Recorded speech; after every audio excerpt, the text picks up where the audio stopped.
In this tutorial, I'll be talking about reactive programming in Java. We will be making use of the Spring Boot framework and start with the absolute basic ideas of reactive programming. Then gradually we will move on to more complex topic and finish the reactive programming tutorial. So let's get started. When we talk about reactive programming, the first thing we need to clarify is why do we need it? Why do we need reactive programming when we have the non-reactive traditional programming out there? So as you can see here, these are the major advantages of using reactive programming. We will be talking about each of these points in detail across this tutorial. First, we will look into the asynchronous and non-blocking advantage of this reactive programming approach. Here you can see two images. The image on the left side represents the synchronous programming workflow, and the image on the right hand side shows the asynchronous workflow. I will explain that. So here you can see two processes, process A and process B. Whenever process A needs some data from process B, it make a request here. So this arrow mark is requesting for data and then it will wait. So the major difference between synchronous and asynchronous is in this section where there is a wait and there is a continue working method. So in the synchronous, process A will request for the data and it will wait until the process B finish the data and return it. So let us consider the example of a database. Let's say our program requires some data from the database. So it will make a request to the database in the form of a database query. Then it will wait. In the usual synchronous approach, it will wait until the database finishes the data fetching and return the data. When it comes to asynchronous programming, this is entirely different. Whenever something needs something else, something from another process, it will make a request, then it will continue working on its other task. It won't wait for the data. So the advantage of not having to wait for the data is that it can continue on its own work. So the process A is doing a useful work when it is waiting for the data from process B. Again, when we consider the example of a database fetching, we may in the asynchronous programming method, we will make the request to database and then the process will continue its own other task. Once the data is ready from the database side, the database will make a callback and the data will be returned to the process A. So if you haven't understood this concept yet, that is totally fine. It will become very clear as we move forward. Okay, so let me show you another image that should help you understand it a little bit more. So here again, in the left hand side, we have the synchronous method, and in the right hand side, we have the asynchronous method. This is for showing a working of a web server. So it will make a request, then it will prepare a response and then send the response. So as you can see, the flow is like this. In the synchronous programming, it received a request, it prepared the response, and then it finished the request response cycle. When it comes to the asynchronous programming mode, it received a request and immediately returned its operation. I mean, the response is not yet ready. When the response is available, it is returned at a later time without waiting for it. In order to make it even more clear, let me show you one more diagram of comparison between synchronous and asynchronous. So again, here in the left hand side, you can see the synchronous operation. So this is like the synchronous and asynchronous operation differences in the Spring Boot. So in the presentation layer, this is like a web server. So it receives a request and it will assign a thread to process the request. So 90% of the time, whenever a web server receives a request, it has to do some operation with the database. For example, in our server, if we are storing the user information and we want to get the user information, let's say the request one is to get the user information. So a servlet thread will be assigned to it, then it will go into the database and request for the user data. And while the database is making the internal queries and coming up with the data, it waits. So that the thread will wait until the data is ready in synchronous programming. And once the data is ready, it will return as a response to the request, and then it will go on to processing another request. So the main disadvantage of the synchronous approach is it is a blocking operation. It has to block until the data is available, right? So with asynchronous programming, as you can see here, whenever a request comes, it is given into a thread pool. I mean, a series of threads that is processing the request, that is called a thread pool. So whenever a request comes, it is given to a pool, and that pool will make a request to the database. Then it won't wait for the database to complete its operation. Instead, it will be ready for processing the next request and next request and next request, so on.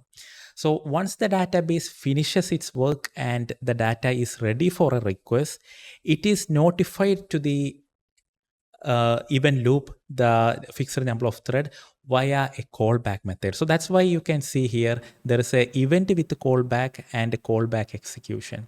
So it is like this. So let us consider an example. I want some data, and I went to the database. In the synchronous approach, I ask the database and I wait there until the database gives me the data. But in the asynchronous method, I go to the database, I request for data, and I immediately come back and do other work. And when the database finishes my request, it will notify me, yeah, the request you made a couple of seconds ago, I am ready with the data, here it is. And it will give it to me, and I can return that to whoever made the request. So that is how asynchronous behavior or asynchronous programming works. So as you might have understood now, the asynchronous and non-blocking goes hand to hand. So it is not blocking, it just make a request and return, and whenever the data is available, it will work on top of that. So that is the main idea of reactive programming, the asynchronous behavior. Regarding the other advantages of reactive methods, we will go into that once we get familiarized with the reactive programming. The thing is, like, if I go and explain these resource efficiency, backpressure, streaming of data right now itself, it might be very confusing for you because you don't know what is reactive programming and how it works. So what we will do is, we will create a sample project. We will talk about how this asynchronous and non-blocking behavior is implemented, how to program in reactive environment, and then we will come back and talk about the efficiency and streaming of data and backpressure technique, etc. So before starting the coding, I know to show you one more important things regarding the reactive programming approach. It is the workflow. So in a reactive programming workflow, there are two main actors. One is a publisher and one is a subscriber. So you can see there is a publisher and a subscriber. So the publisher is the one who makes the data, like it generates the data. The publisher will generate the data. It is always generating the data.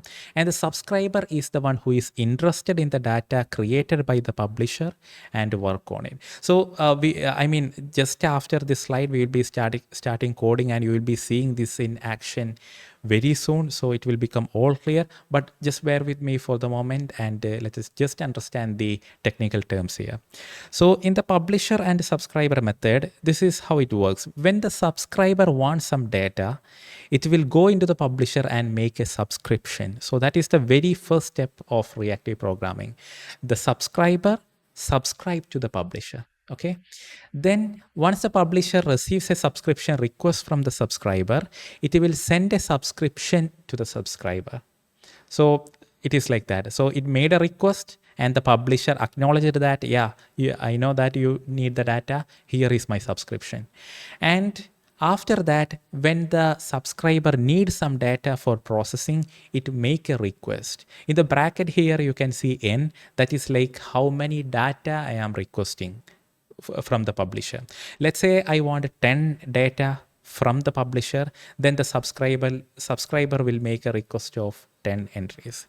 And the next step on next. So when the publisher receives a request for n data entries, it will then immediately as the publisher have the data, get the data, it will just publish it to the subscriber through the on next command. So if the request was for 10 entries, then there will be like on 10 on next responses from the publisher. Then once the publisher gives all the necessary data to the subscriber, the publisher will let the subscriber know that everything is complete. I am done. The subscription is complete. Your request is complete. And if there were any error, if some errors happened, then the on error will be called, and the subscriber can do other things like retrying or trying something else when an error happens. Now, let us create a new project and start working on reactive programming. So we will be implementing this concept we have just talked about. So let's start it. Let us create a new project with a reactive module support. So I'll be using IntelliJ IDEA. The good thing about IntelliJ IDEA is that it has a built-in generator for Spring Boot projects. So here, as you can see, there is a Spring initializer, and here I can fill in the details and generate a Spring Boot project right away. So that makes things a little bit more easier.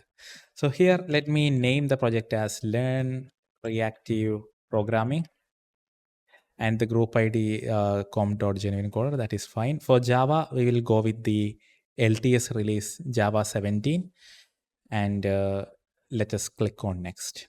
And here we need to choose the dependency and the Spring Boot version. So current most recent version is 3.2.2 as I am as of creating this tutorial. And for the dependency, we need to add a special reactive web dependency for reactive application. So here you can see Spring Reactive Web. This is the module we need. Usually when we create a new Spring Boot project, we go with the Spring Web. So that is the non-reactive version. And for reactive programming, we have the Spring Reactive Web. So that is the only dependency that we need at the moment as we are creating the project. So I'll just choose that and click on create. Now it will take a little bit of time until the Gradle build is complete and the project is ready. So in the meantime, let me go into the build.gradle and check. Here you can see that this is the special dependency we have added, Spring Boot Starter WebFlux. So for reactive programming, we use Spring WebFlux framework. So that is why Spring Boot Starter WebFlux is added. Our project is ready. Here we have the Learn Reactive Programming application. Let us just start the application and make sure that it is starting just for a testing. So here it is. It started the server on 8080 port. We haven't done anything, so even if we load the browser, nothing will happen. Okay, so let me close the application and create a new class. So here I will create a new class and let us name it as Reactive Tutorial. So in this class, we will be familiarizing with the reactive programming Project Reactor module. So for doing the reactive programming, Spring Boot make use of a library called Project Reactor. I will show you that. So if we go into the browser and search for Project Reactor, you can see a project called Project Reactor. The Reactor library is automatically added when we add the Spring Boot Starter WebFlux. So the Spring Boot WebFlux dependency make use of the Project Reactor to provide the reactive programming interface. So let us go ahead and write our first function using reactive programming. So here I have a reactive tutorial class and I will create a main class, PSVM, then just create an instant reactive tutorial, new reactive tutorial. In reactive programming, there are basically two important classes. The first one is mono and the second one is flux. So first, let us familiarize with the mono class. Let me write a function here. So write private mono. Then I will, this is a generic class. So I can provide any kind of type, any type or any class here. So here I will provide mono string. So that means it will provide one string as the return type. So let us write the name as test mono. So let me show you. So usually to return a string, what do? We return, let's say I want to return Java. Then usually this is how we do it. We provide the return keyword and provide the value. When in reactive programming, or when it comes to reactive programming, you have to wrap it inside mono. So mono.just. So mono.just Java will return the Java string as an asynchronous object here. So mono string test mono. In order to use this, let me show you the publisher subscription image we have discussed.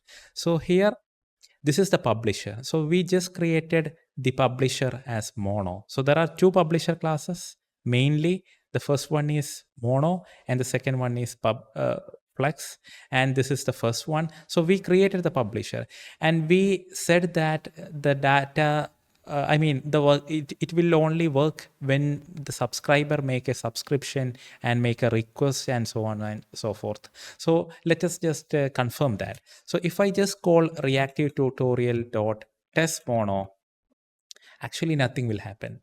That is because the subscription is not yet made. When I run this program, it exited immediately with exit code 0. And here you can see a warning message from the IntelliJ, and it is say that value is never used as a publisher. So the publisher is making data, but there is no subscriber. So without subscription, it will not work. So in order to subscribe, in order to do the subscribers part, what we have to do is to call subscribe method. So when we do the subscription, this data will be used.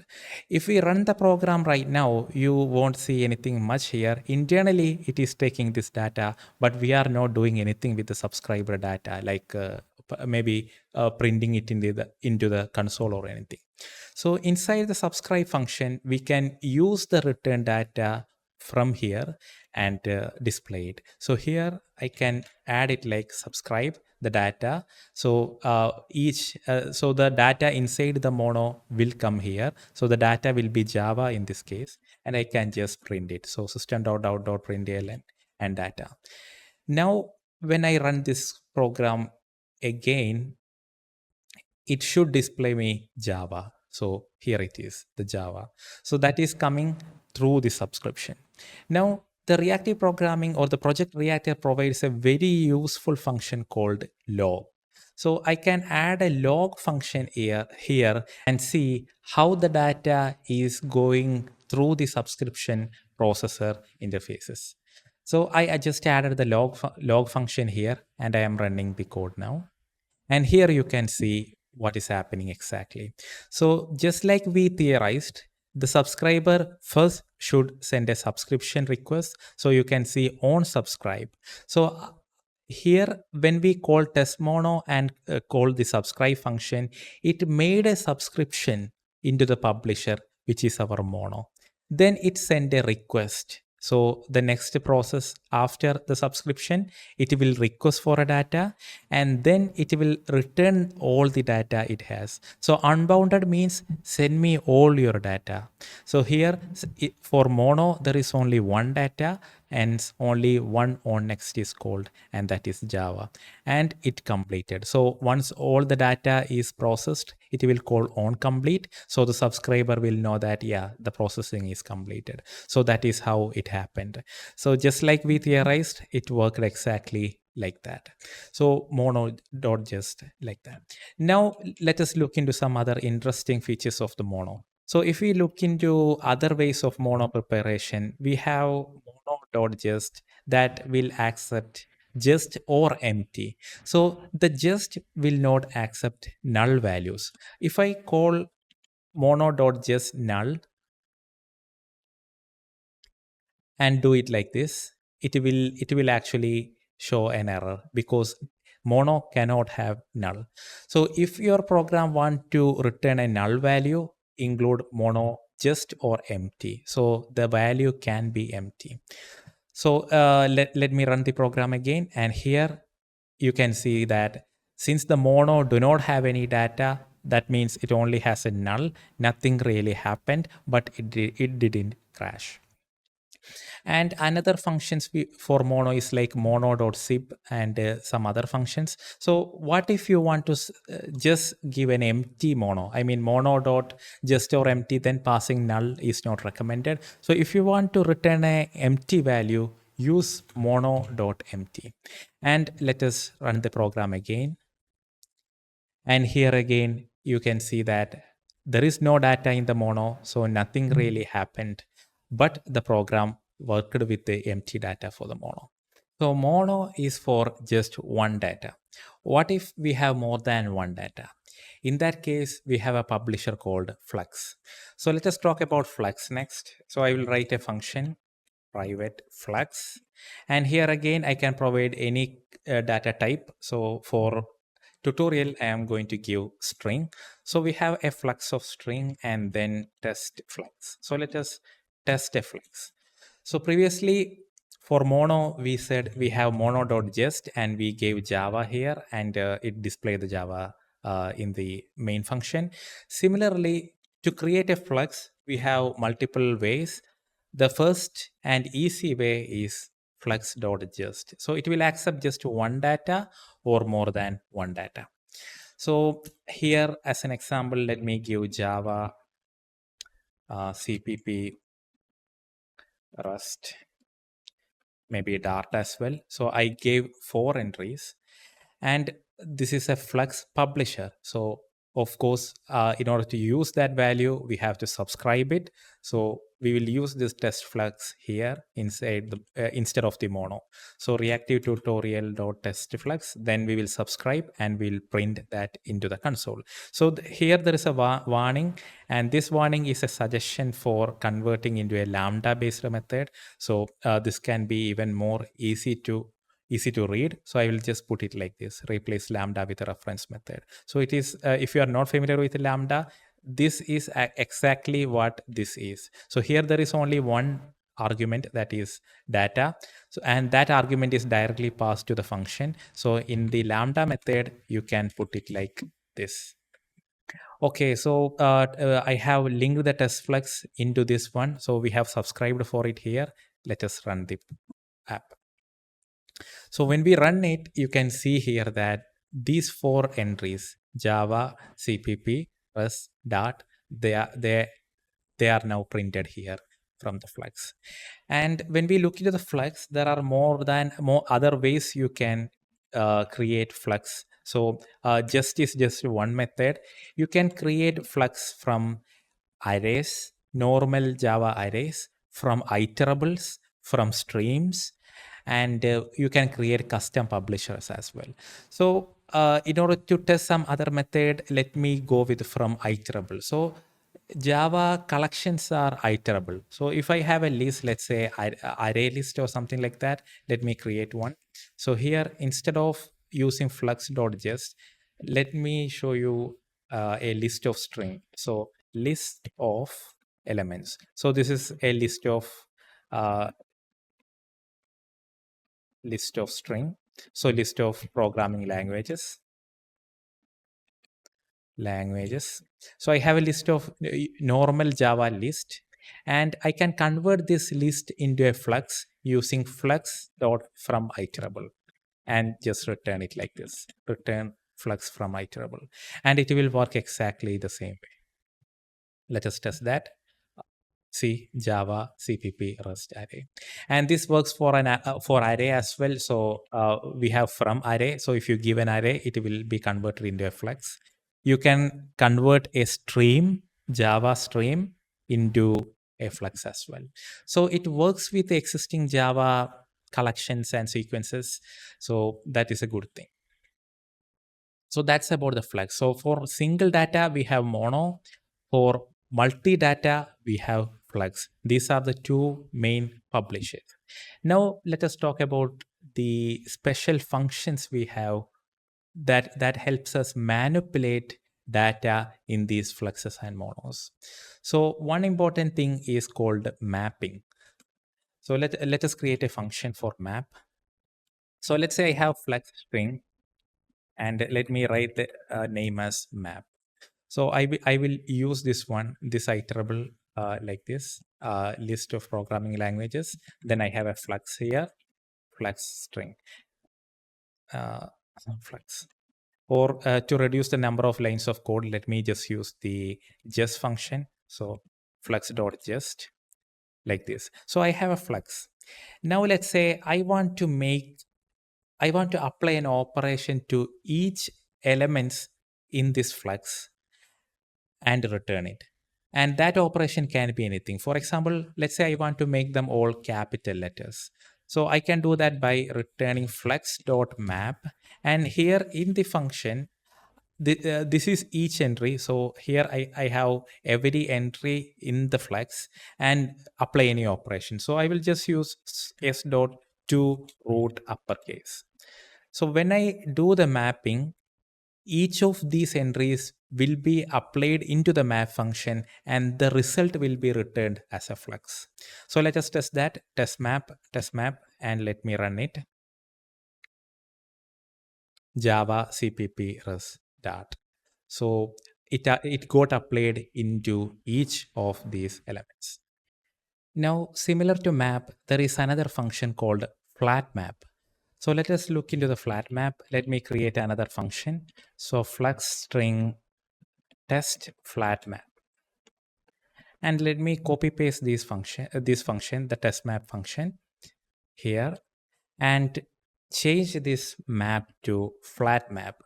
And now it doesn't accept it. It doesn't accept the operation we applied into the map.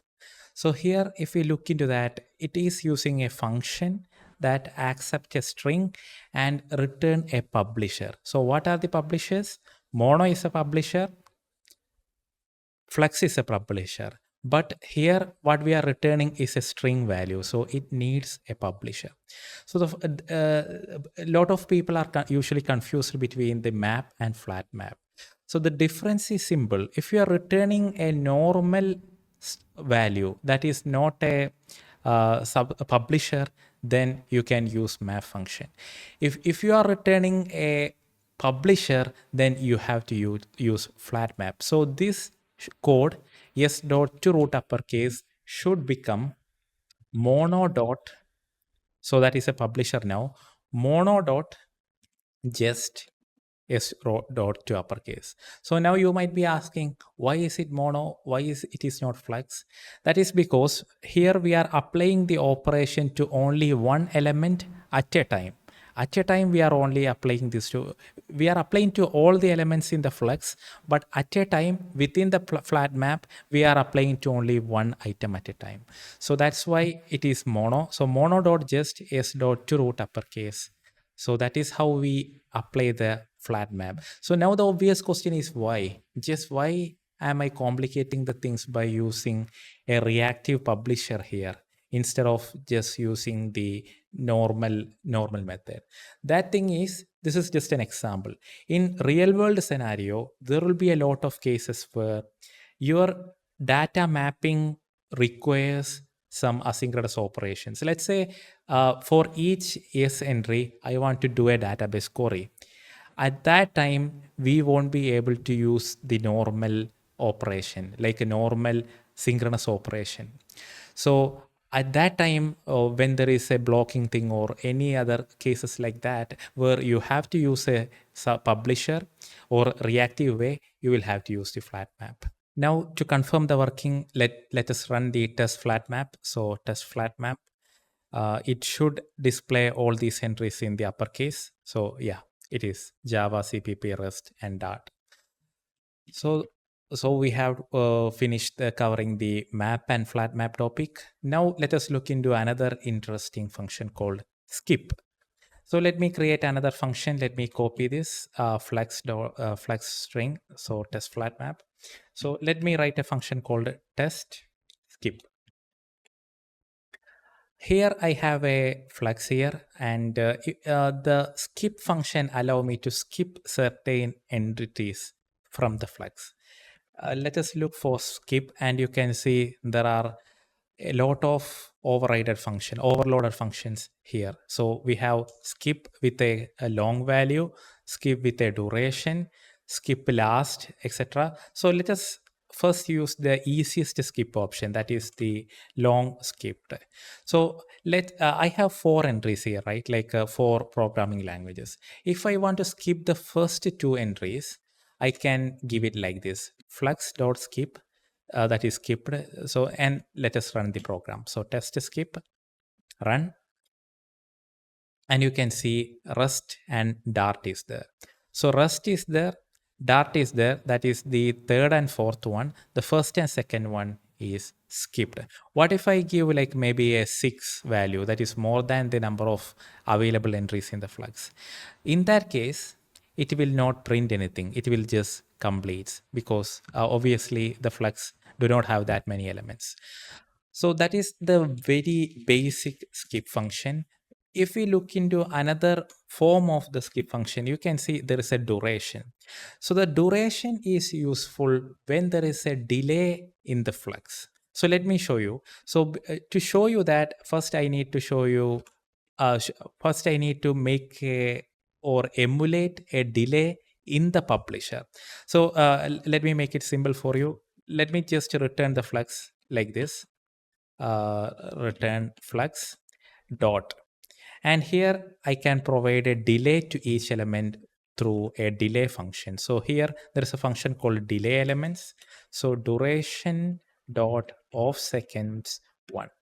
What this means is, after each element there will be a delay of 1 second. I have provided 1 second here. So let us try that. If I run this program right now, there will be a problem. Nothing is printed. That is because the program starts, it makes the subscription, then there is nothing else to do. So, because this is not a blocking operation, so the program just finishes immediately. To solve this, I need to put a thread.sleep here, because this way I can make the thread wait until the whole thing is completed in the asynchronous part. So let me do that like 10 second here. So this will take only maximum 4 seconds, 4 to 5 seconds. So 10 second is more than enough. Let me run the program now. And now you should be able to see Java, CPP, Rust, Dart after 1 second delay. And let me make it clear to you by providing a log here. So .log. And let's see what is happening exactly inside those functions.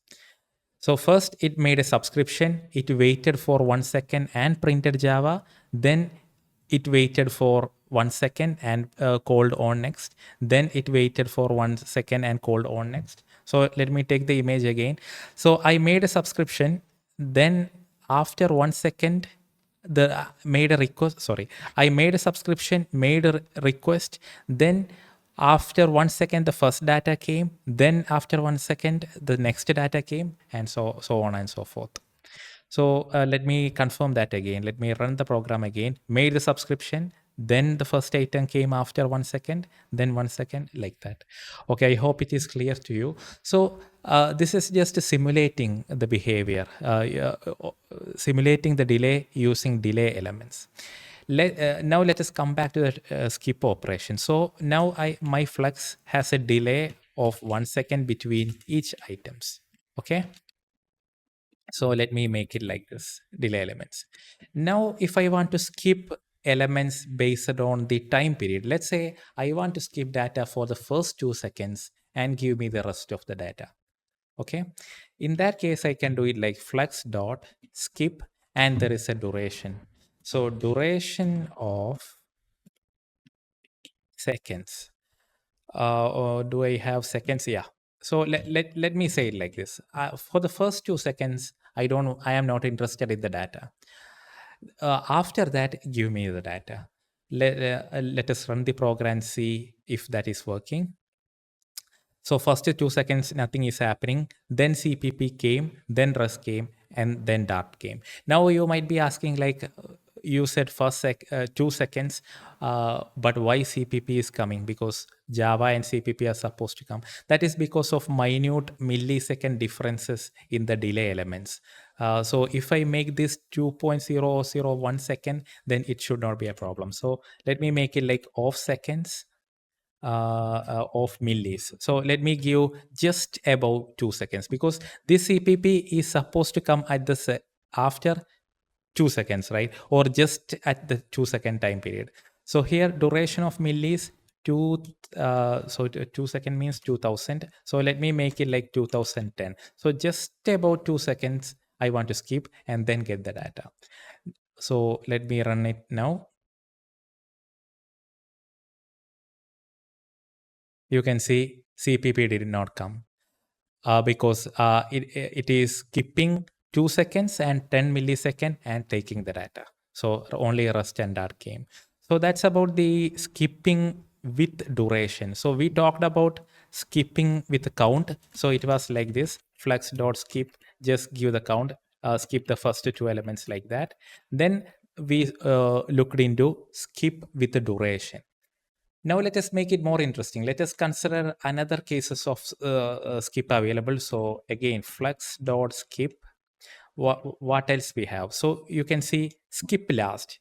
So as the name suggests, if I provide 2, then the last 2 elements in the flux will be skipped, rest and dart. Okay. And I have some other things like skip until, skip while, etc. So that accept a predicate. So before looking into that, let me show you how the skip last work, just to confirm that it works as I explained. So I want to skip the last 2 entries. So Java and CPP should be printed, and rest and dart should not be printed. Okay. Yeah. So rust and dart did not print. The program is not complete because of the 10-second timer I have provided here. Okay, so that is the basic skipping function. Now look into a little bit more complex function. So let me write another function: test skip, test complex skip. So let me tell you how to apply the complex skip operation.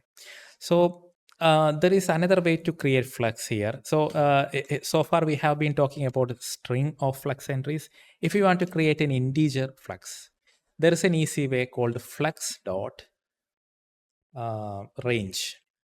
So here I can give a start value. So if I want to create 20 elements, integer elements, I can give a starting position here. Let me give 1 as the starting, and then how many elements I want in this in the flux. So I will give 20. So total 20 element will be there in the flux, right? Let me return this flux and show you how it works. So flux, let us wire this function test complex skip, and let me run the program. And you can see it printed from 1 to 20. All right, 1 to 20 is printed. So flux.range works good. Now let us consider the case of skipping. So flux.skip, and we have 2 important functions. So skip until and skip while. So let us try with the skip while. So in the skip while, I can give a predicate, I can give a condition. So skip while integer less than 10. So that means it will go from 1 to 20, right? 1 2 3 4. So 1 is less than 10. So up to 10 it will skip, up to 9 it will skip, and after this condition gets false, it will stop skipping.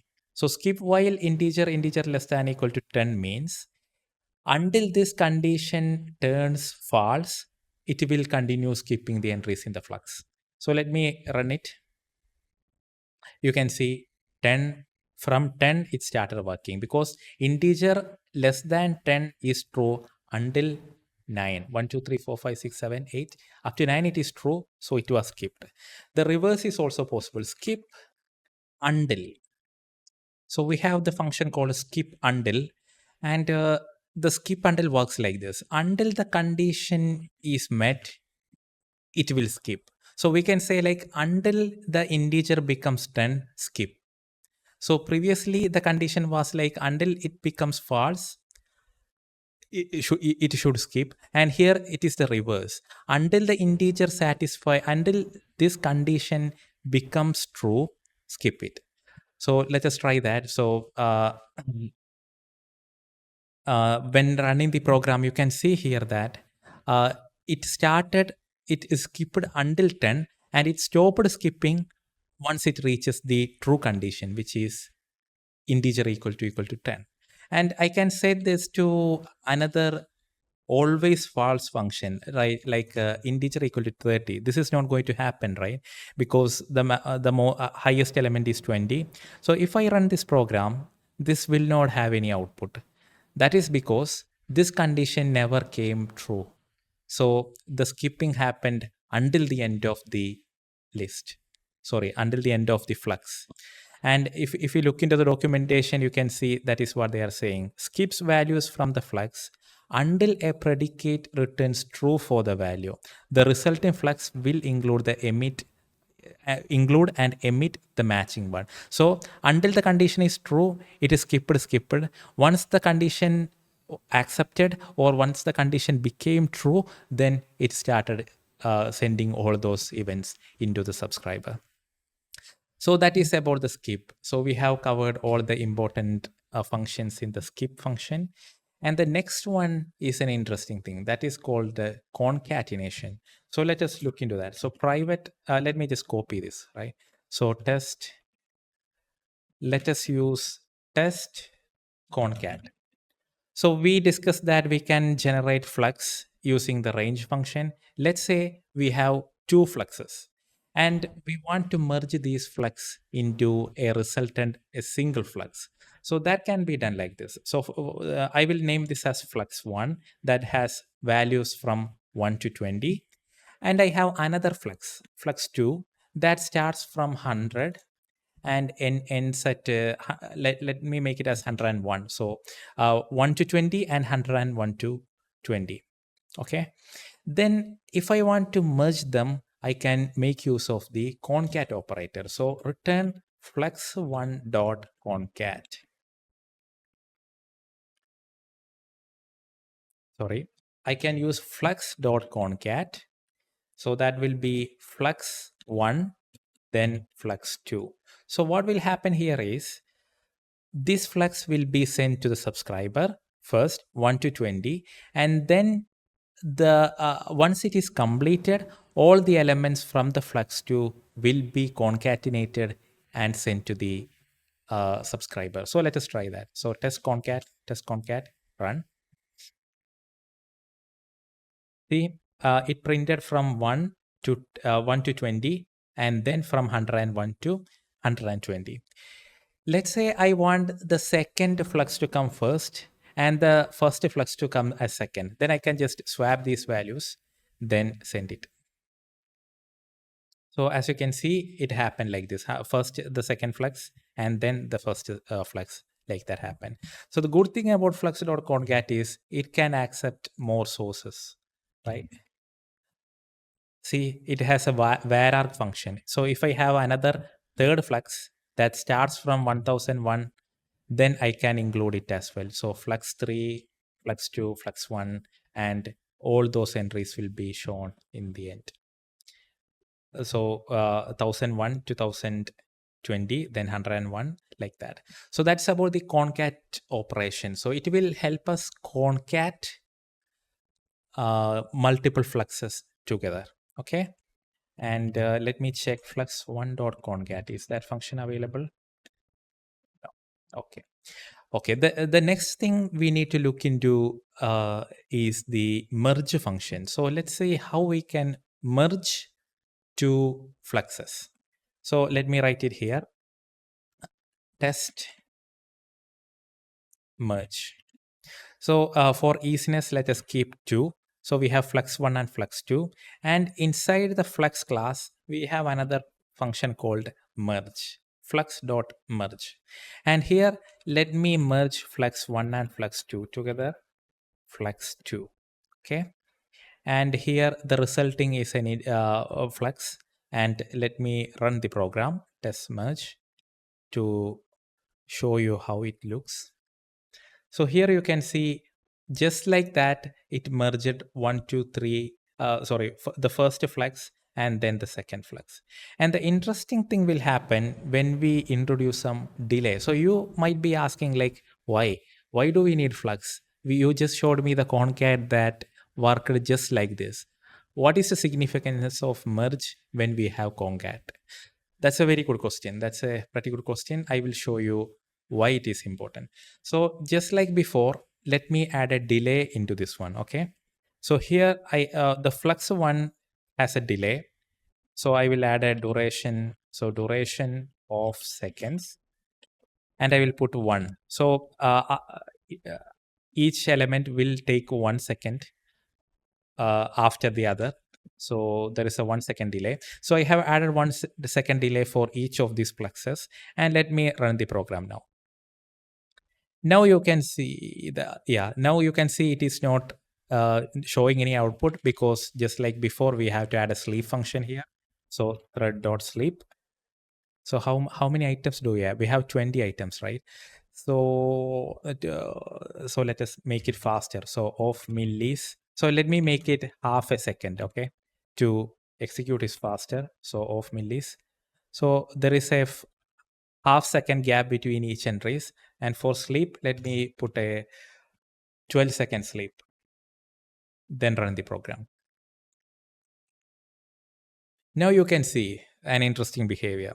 So they are printed together. So first, the second fluxus element is displayed, then 1 and 2 is displayed, then 1, 0, 2, 3. So they are actually merged together, right?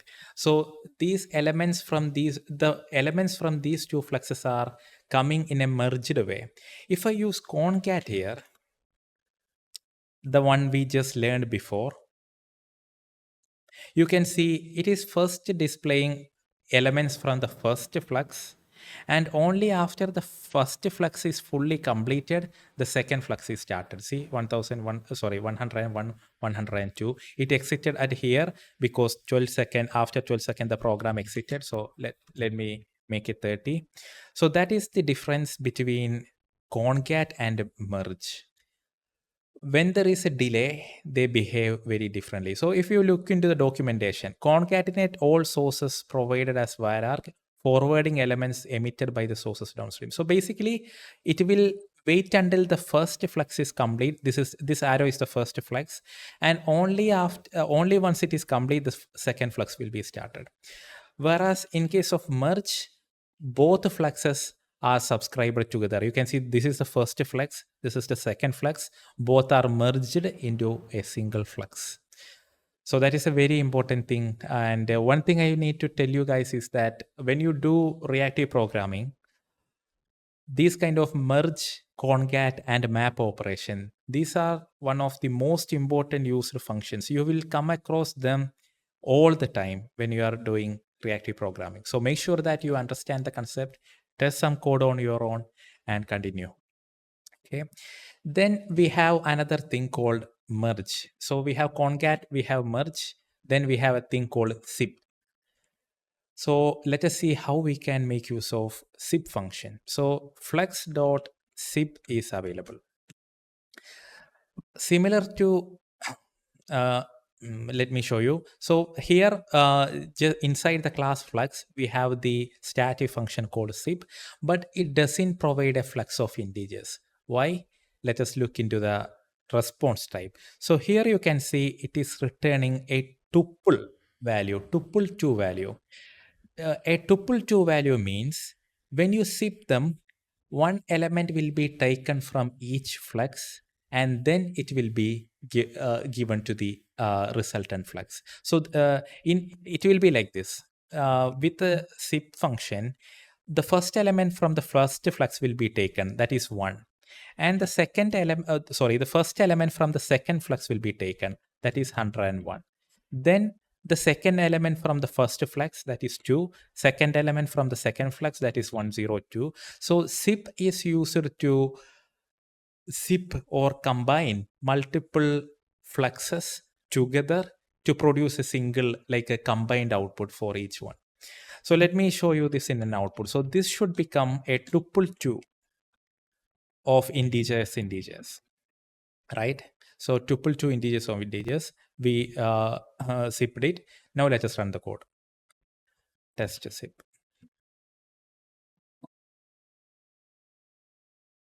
See, 1 1 0 1. So the first element from the first flux is taken, then the first element from the second flux is taken, like that. Now the obvious question is like, what if one flux do not have the same elements as that of the other? That's a good question. So here, let us make this like, let us say the first flux has only 10 elements and the second flux has 20 elements, and run the code, right? So this is okay. Up to 10, it will be okay. But after the 10, there will not be any more output. That is because as soon as one publisher finishes, the whole thing will be ended. Whole thing will be completed. So that is why that is why it happened here. Here, this flux has only 10 elements. So even though this has 20, it will be ended or completed as soon as the first flux is completed, right? And the test zip has some other interesting things. Like if you ask me, like what will happen if I combine three fluxes? Let's say I have a third flux called flux 3, right? Flux 3 that starts from 1001, go for 20 items.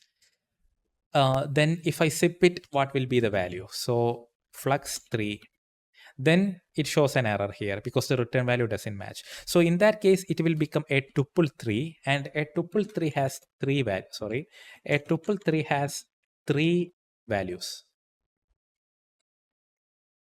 What's the problem here? That is fine. Tuple 3, right? Test zip. Yeah, the function is already test complex zip. So here you can see it became a tuple 3, and a tuple 3 will have three values. So let me run the test complex zip, run the function. See, you can see three elements. And as soon as any of the flux or publisher finishes, it will the entire resultant flux will be completed, right?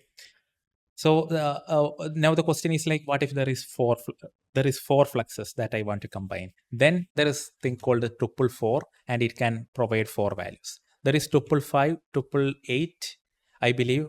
Tuple 9 is not available. So you can zip up to 8 publishers, or here in this case, 8 fluxes to create a zipped 8 tuple, up to 8 tuple publisher.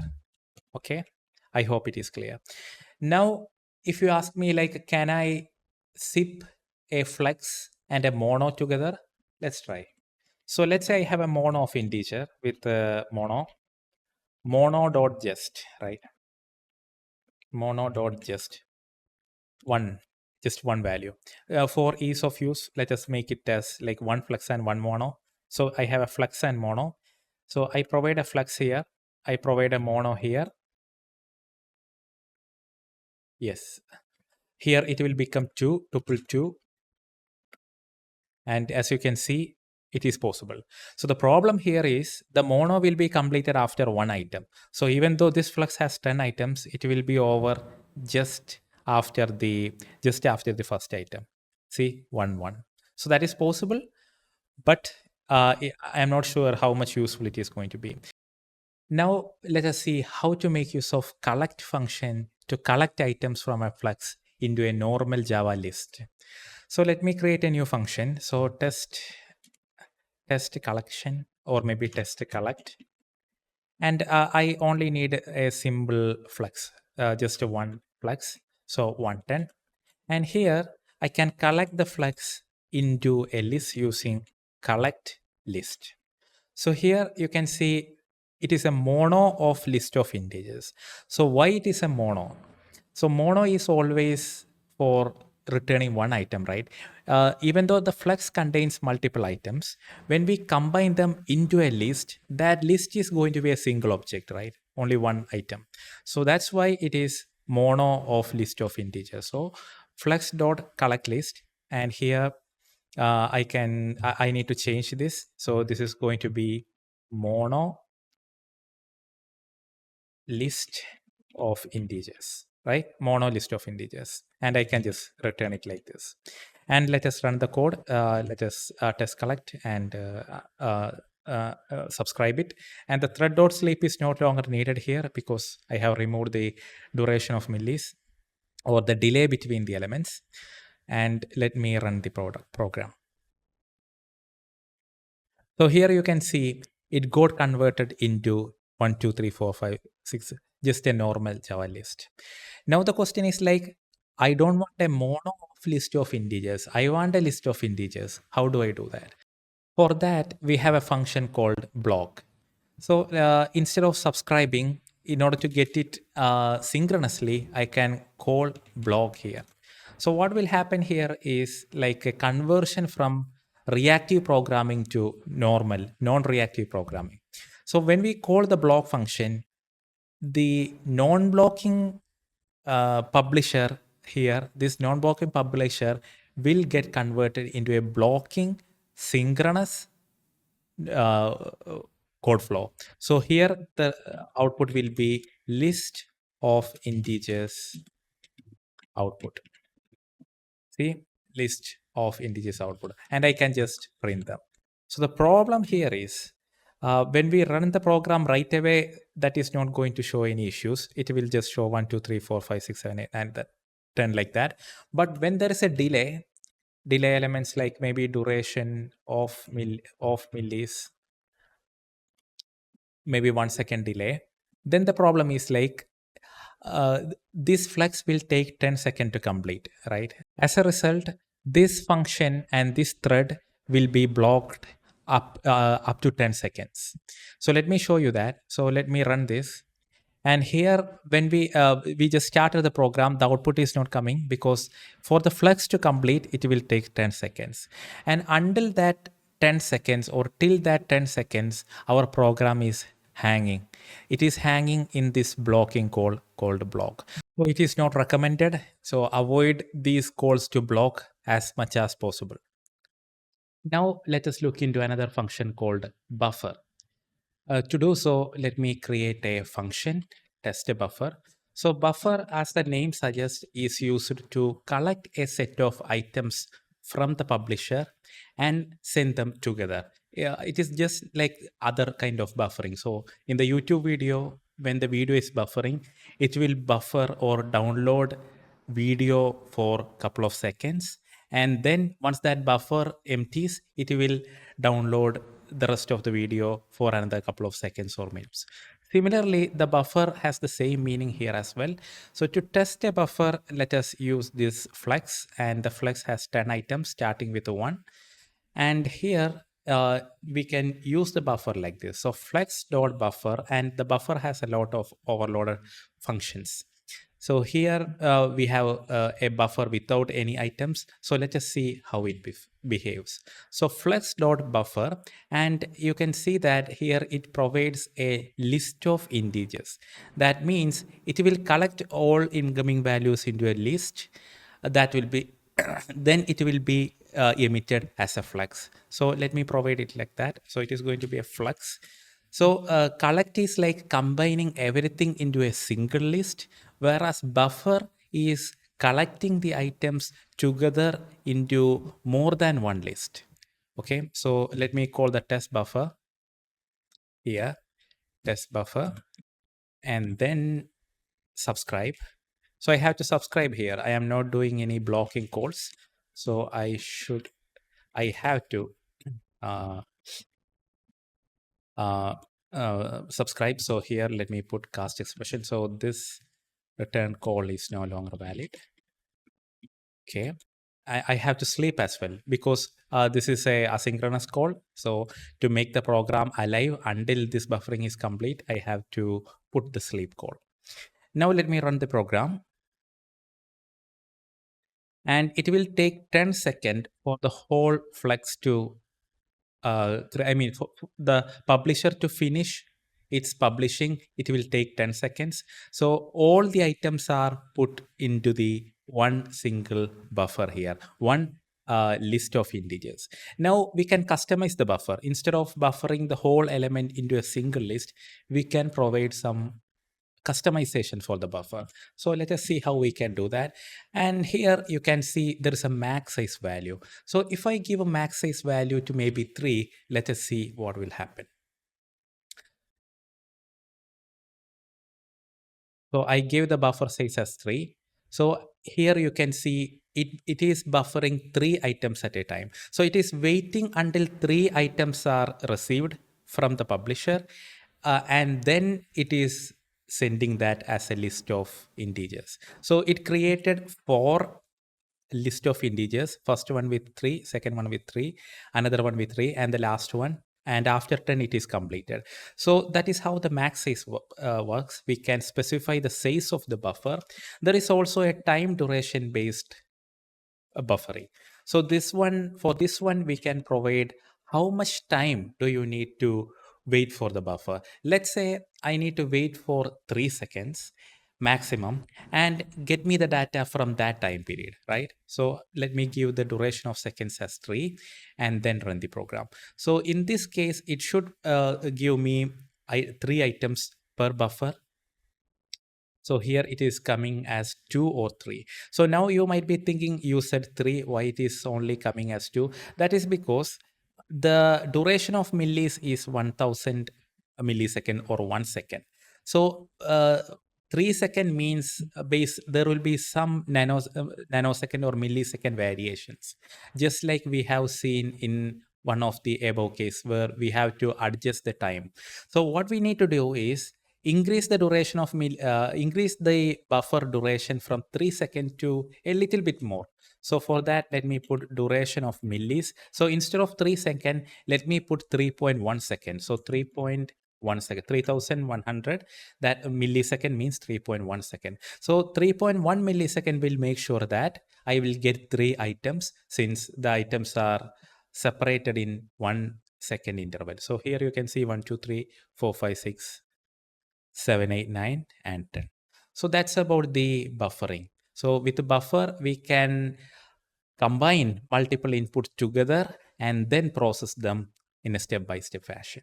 So that is really helpful to load balance and all that we will talk at a later section of this tutorial.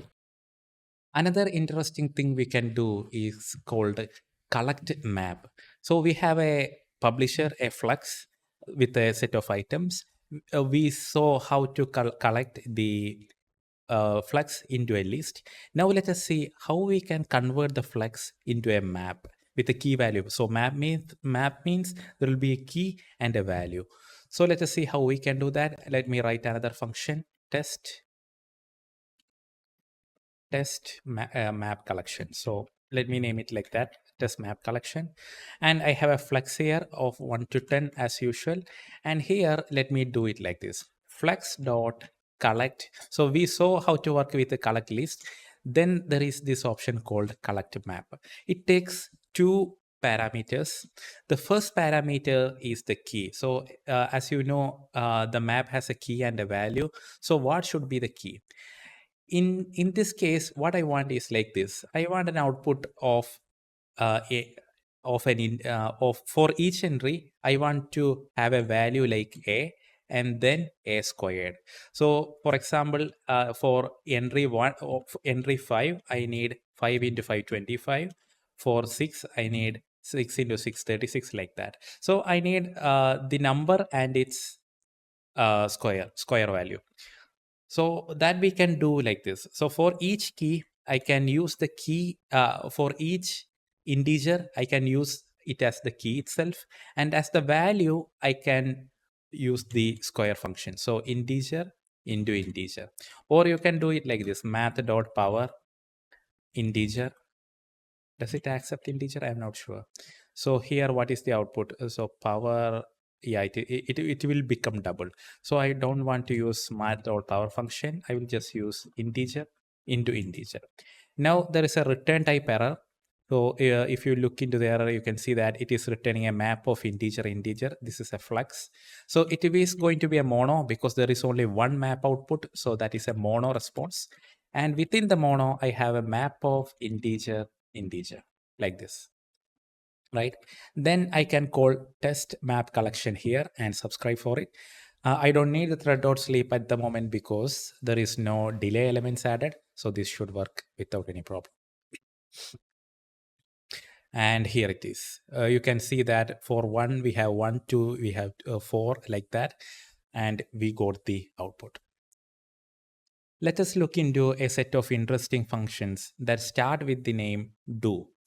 There are a couple of functions that are very useful in reactive programming. So let me create a new function to explain it working. So private, I need a flux of integer, just like we used before. Test do functions. So let us understand how these do functions work. As usual, let me create a flux and let us start writing the code. So return flux dot. And when you add when you type do, you can see all the functions that start with the do. So let us first understand do on each, right? And in the do on each, you can see that the consumer is a signal. So signal means if you look into the image we discussed before, all these are signals like the subscription request on next, all these are signals between the subscriber and the publisher. So if we want to do something based on the signal, we can do that do on each function. So here let me write a function here. So signal, just a signal, and let me just print it as out signal. Let me just print that signal and do nothing else. So let me attach this test do functions into the main. That's it. And let me run the program. And here you can see what is happening. So these things are coming from here, do on each function. So for every item in the flux or in the publisher, it is doing this processing. So it is calling on next, on next, on next, and there is on complete as well. Okay, and let me update this like this. So signal plus signal. So we can see actually these 8, 9, 10, these outputs are coming from the subscription. So let me remove the subscription for the time being and run it like this. And now you can see the first one on next was called on next, on next, on next. And once everything is complete, it called the on complete function. So that is the purpose of do on each thing. So you can do task based on the signal, and you can get the signal. If you want to do some special processing, you can do it like this. If signal, and see here you can see what kind of type it is, signal type. So I can say like if signal type is complete, on complete, do something. Maybe I will write I'm done, right? I'm done. Otherwise I would just say s out signal get value. So I can do it like this. So this way what will happen is like for every on next or every normal signals, it will put like the value, the integer value 1 2 3 4 5 like that. And once it is complete, it will put the message I am done. It should work like that. Let us see. So yeah, 1 2 3 4 done. And once it is done, it is calling I am done. So that is very useful. And there are more functions. So that is about the do on each. Let us look into more functions. So let me create another function, test do functions 2, because I want to keep the other one there for reference. So test do functions 2, and let us look for other do functions. Okay. So flux.do on complete, do on complete, right? So this one, so here what we have done is like we are explicitly checking for the signal type and doing the message output, or printing the message I am done based on the signal type. This we can do very easily using the do on complete. So as the name suggests, when the flux is complete, it will execute this function. So let me write it again here.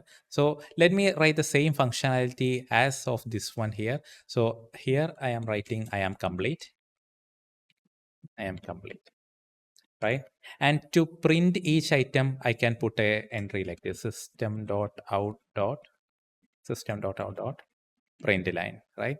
And if I execute the function now, it should provide the same behavior. See, the 1 to 10 is printed from here, and the I am complete is done from the doOnComplete function. So that is the doOnComplete function.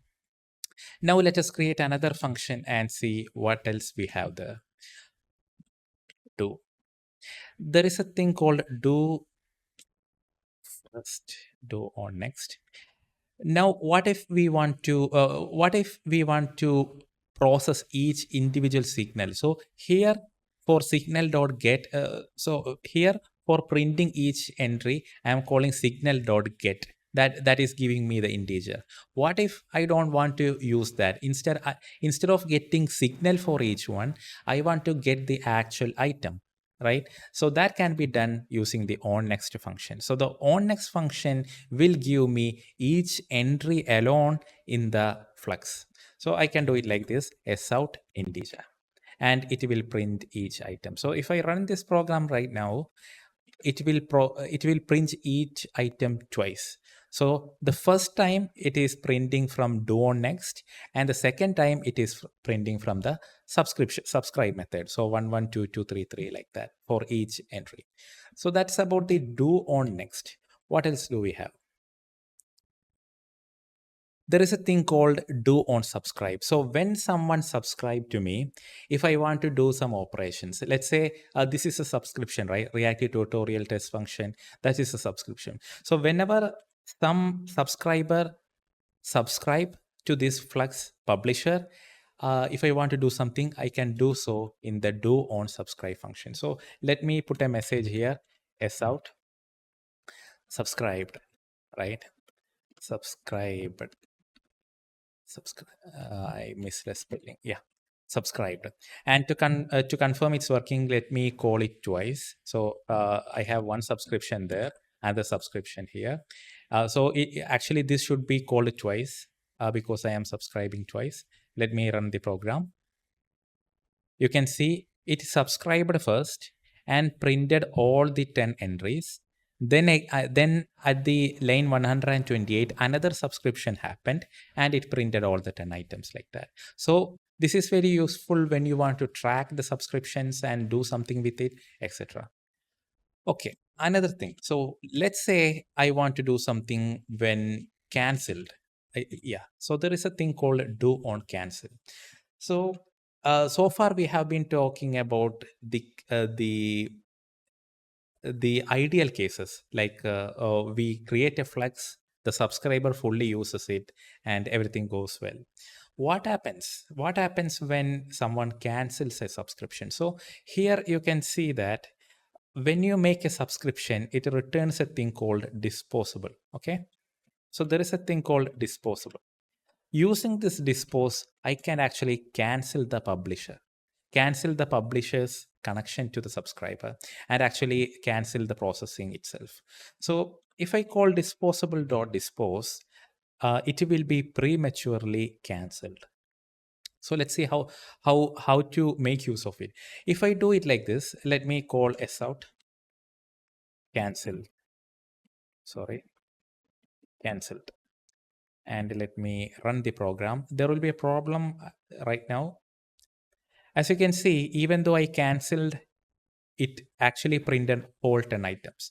That is because this Flux do not have any delay, and before executing this statement, all of these are like quickly executed, and the disposing didn't really have any effect on the Flux. But as soon as the Flux is not instantaneous, as soon as it has a delay, this dispose will start working. So let me tell you like this. So let me show you, let me add a delay. So I want a delay of like a delay, sorry, duration of seconds. I want 1 second duration as usual. And I want to wait for like 3 seconds maximum. So I will wait for 3 seconds. Then I will cancel the subscription. Then let's see what will happen. So let me make the sleep to 3500. So 3.5 seconds. So we will get at least 3 items from the Flux. Let us run it like this. Do on cancel. And you can see 1 printed, 2 printed, 3 printed, and cancelled. So what happened here is the subscription happened, the Flux started giving data, while the main thread waited for 3.5 seconds and it disposed. Once we call dispose, no more items from the Flux will be reached at the subscription or subscriber, and it will be cancelled. So the do on cancel is very useful in a real world scenario where we can't always process every entry. We have time limitations. So we want to do something when someone cancels the subscription. So that can be done from the doOnCancel function. Let us look for other functions, right? So there is an important thing called doOnError. So this is another set of special handling for error occurred in the streams. So let me create a new function because error handling is a very major and important thing in the reactive programming. So let us talk about the error handling. Let me name the function as test error handling. Let me show you. So let me give you a simple Flux that has a delay. I think delay is not needed for showing the error handling. Let me use a map function. So map. So the map function will be executed for each of these items. And I want to simulate an error condition here. So let me write a full function here. Map if integer becomes 5. So when the number becomes 5, I want to throw an error to simulate the exception. So when the number reaches 5, I will throw an exception called throw new runtime exception error unexpected number, maybe unexpected number. IntelliJ is showing this error because we are not really supposed to throw errors, but this is just for simulation. Okay. So when the integer becomes 5, we will throw an exception. Otherwise, for all other cases, we are okay. We will just return the number in the map. Now, let us call this function test error handling, and let's see what happens. So let me remove this dispose function we added. And disposable, yeah, we don't need the disposable. Okay, now let me run the code.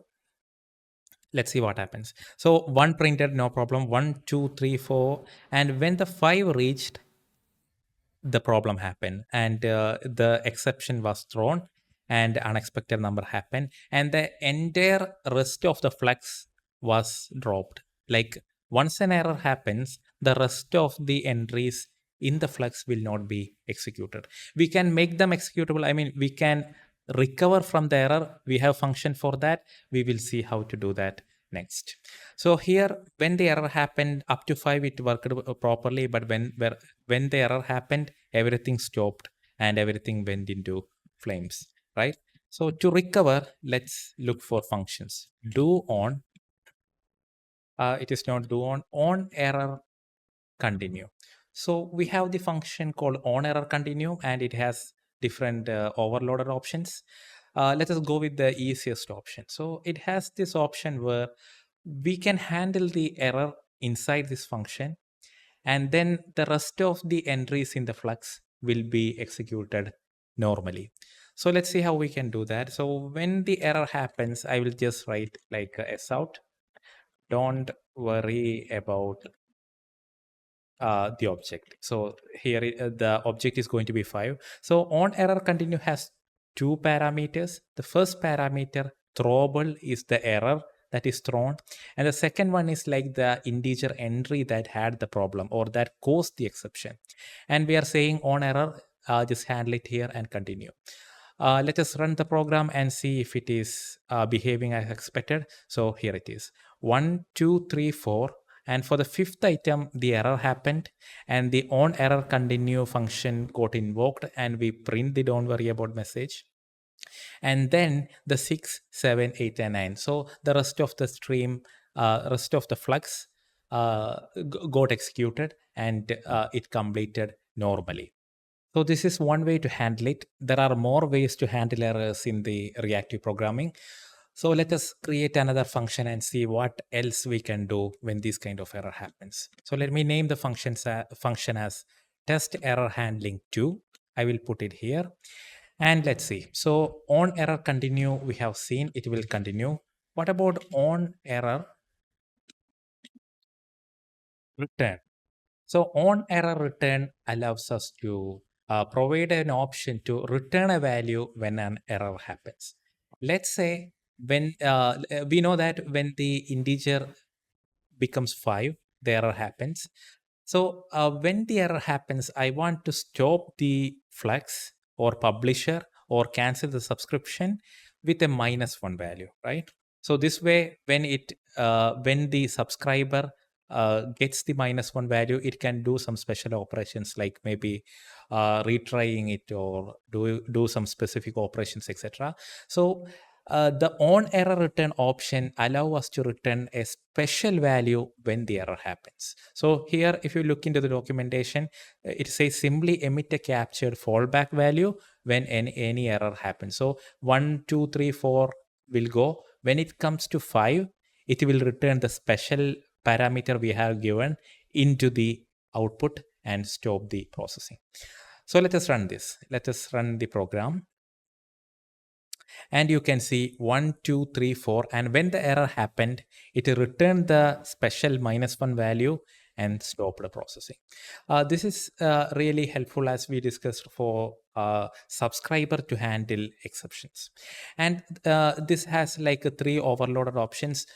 In one option, you can give like a special value for special exceptions. So in our case, we only have runtime exception dot class. So here I have given -1 for the runtime exception. I can add more. So like if I have like a arithmetic exception, then I can provide a separate value like maybe -2 and do the processing like that. So that's about the on error return option.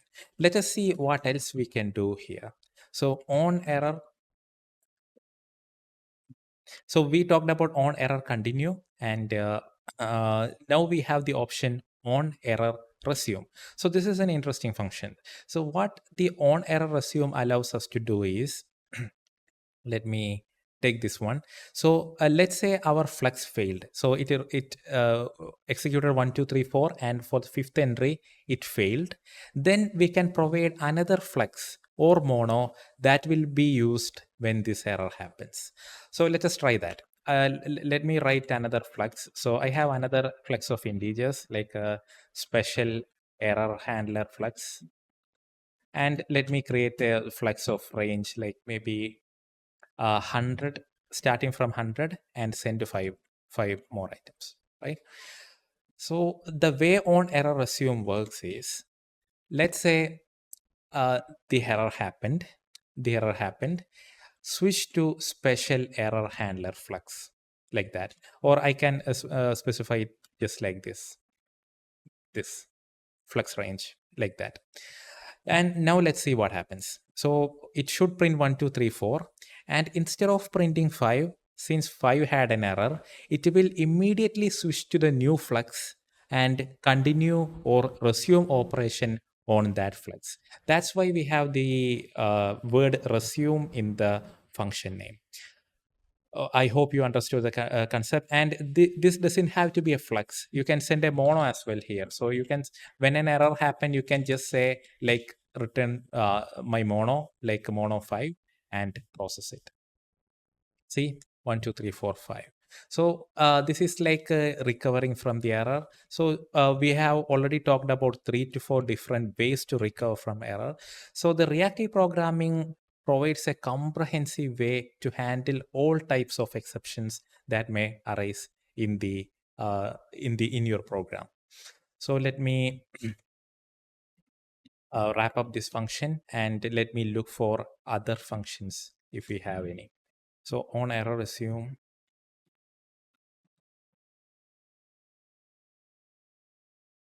Sorry, on error.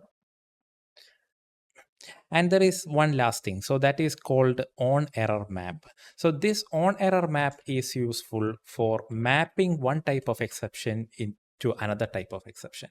Let's say uh, we are using the runtime exception, but when we throw an error, we have to be like a standard error, like a special error.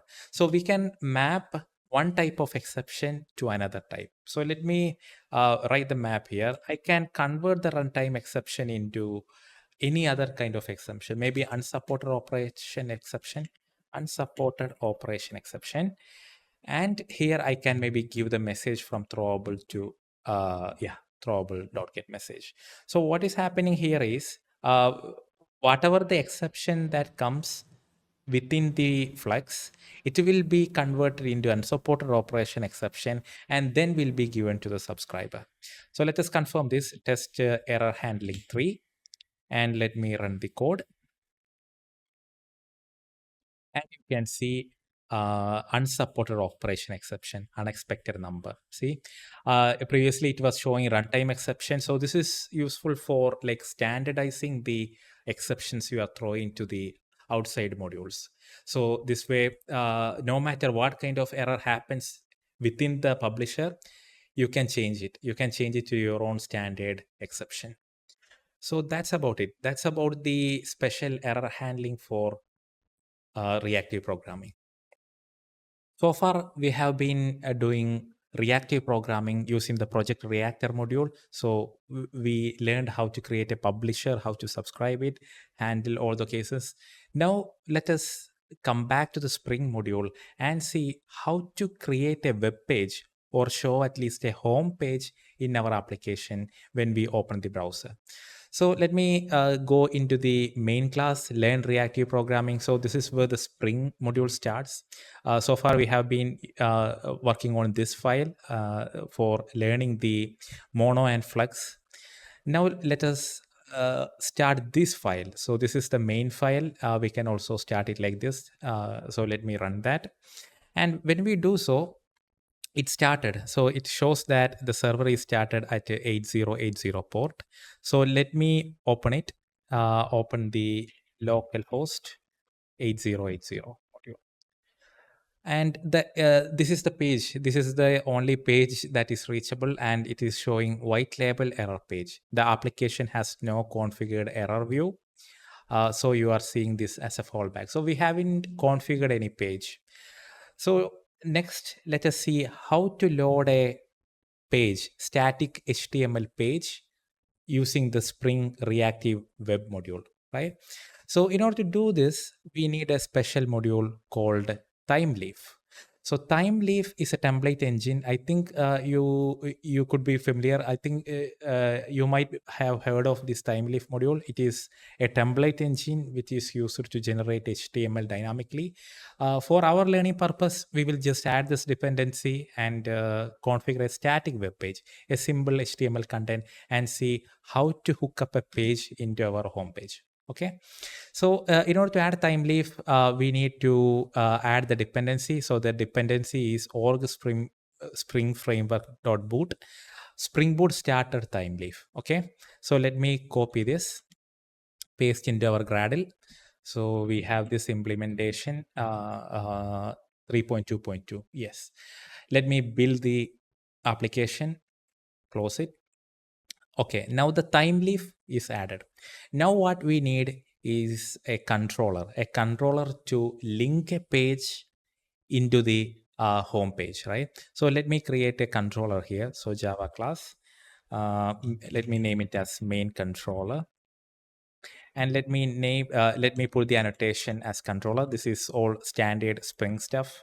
And then I need to write a function. So public, and usually what we do is like we will do it like this: public string and then handle main. Then we simply return the name of the HTML file. So let's say my HTML page name is home. So this is how we usually do in normal Spring. Since this is reactive Spring, we have to provide it like this: mono of string, and the home should be within just like what we have learned in the previous chapters.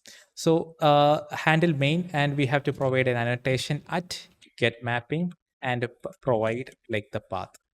So when we load the localhost 8080, it will come here and it will know that it should load home.html and it will load it. Let us run the program and see what will happen. It will not work at the moment, obviously, because we haven't configured the home.html page. So let me do it like this. So now the error is little bit different. It is saying that it is showing an exception here saying that error resolving template home, template might not exist or might not be accessible, blah, blah, blah. So what that means is we haven't added the HTML page. So using ChatGPT, let me create a sample HTML page for this application. So let me request ChatGPT, create sample HTML home page for my Spring Reactive tutorial that I'm going to put on YouTube.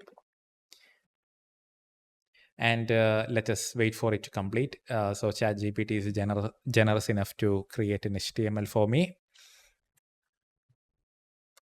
Very nice. Let me copy the code and place it inside the resources. So here I will create a new file, and that is going to be home.html because I specified the name here. So home.html, and let me paste the code here. Do a Gradle build, build. Okay. So let us wait for the build to complete, assemble. Okay. Now let us run the program and see what happens. So I have the page here. Let us wait for the server to start and an error. Okay. So we have an error and it is saying error template might not exist. So we have to make some adjustment here. So let me do the debugging. Here we have added the Spring Boot starter time leaf. So that is enough. Then we have added the controller. That is good.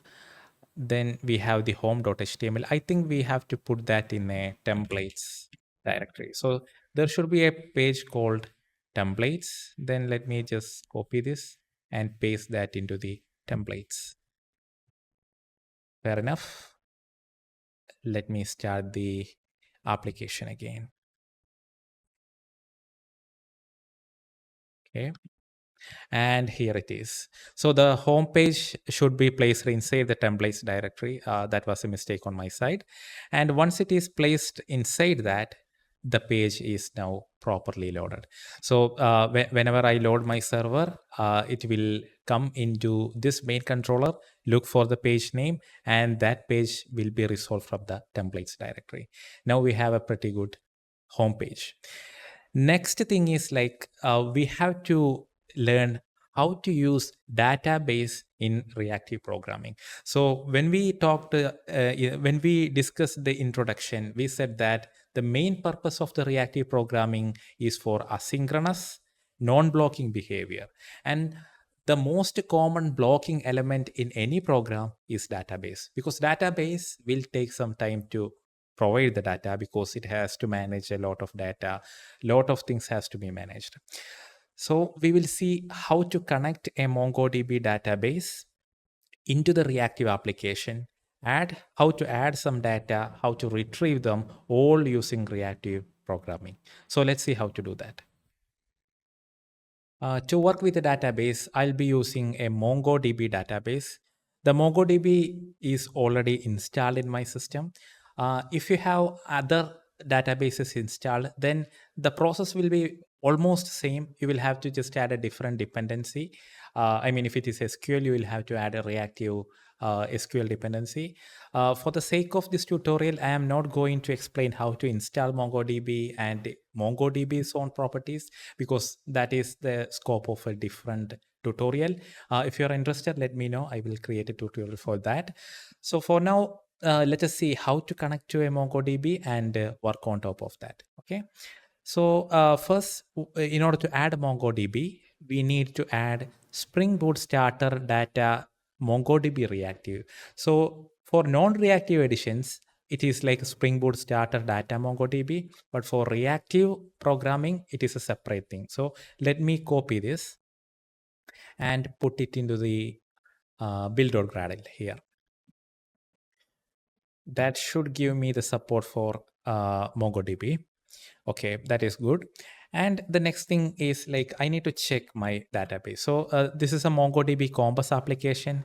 This is to view the database contents and all. This is provided by the MongoDB developers themselves.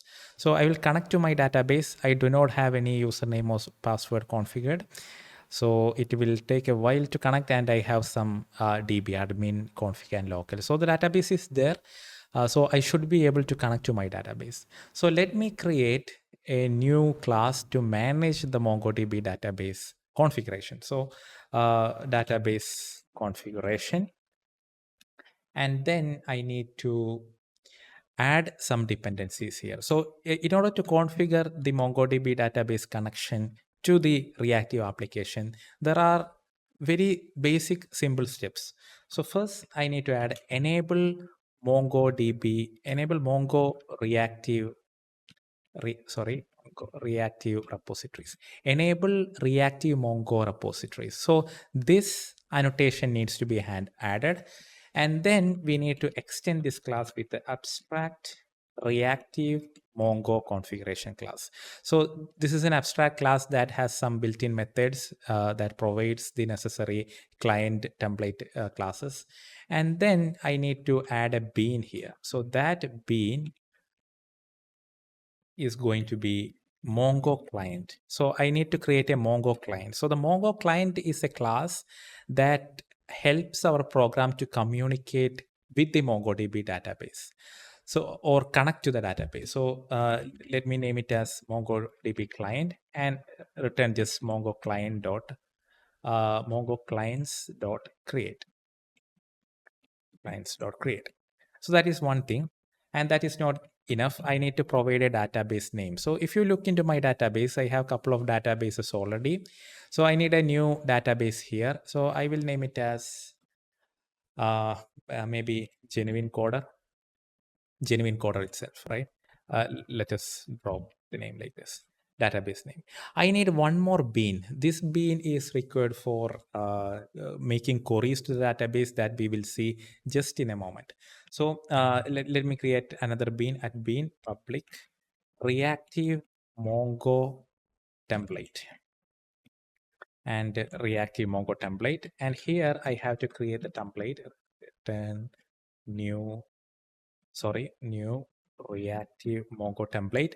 And this Mongo template requires a client that is already there and a database name. So I will just call the get database name.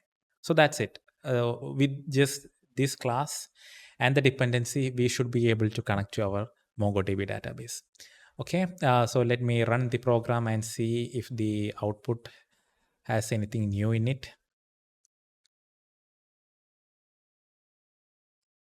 And here we go. So you can see there are some special logs here, Mongo client with the metadata connected.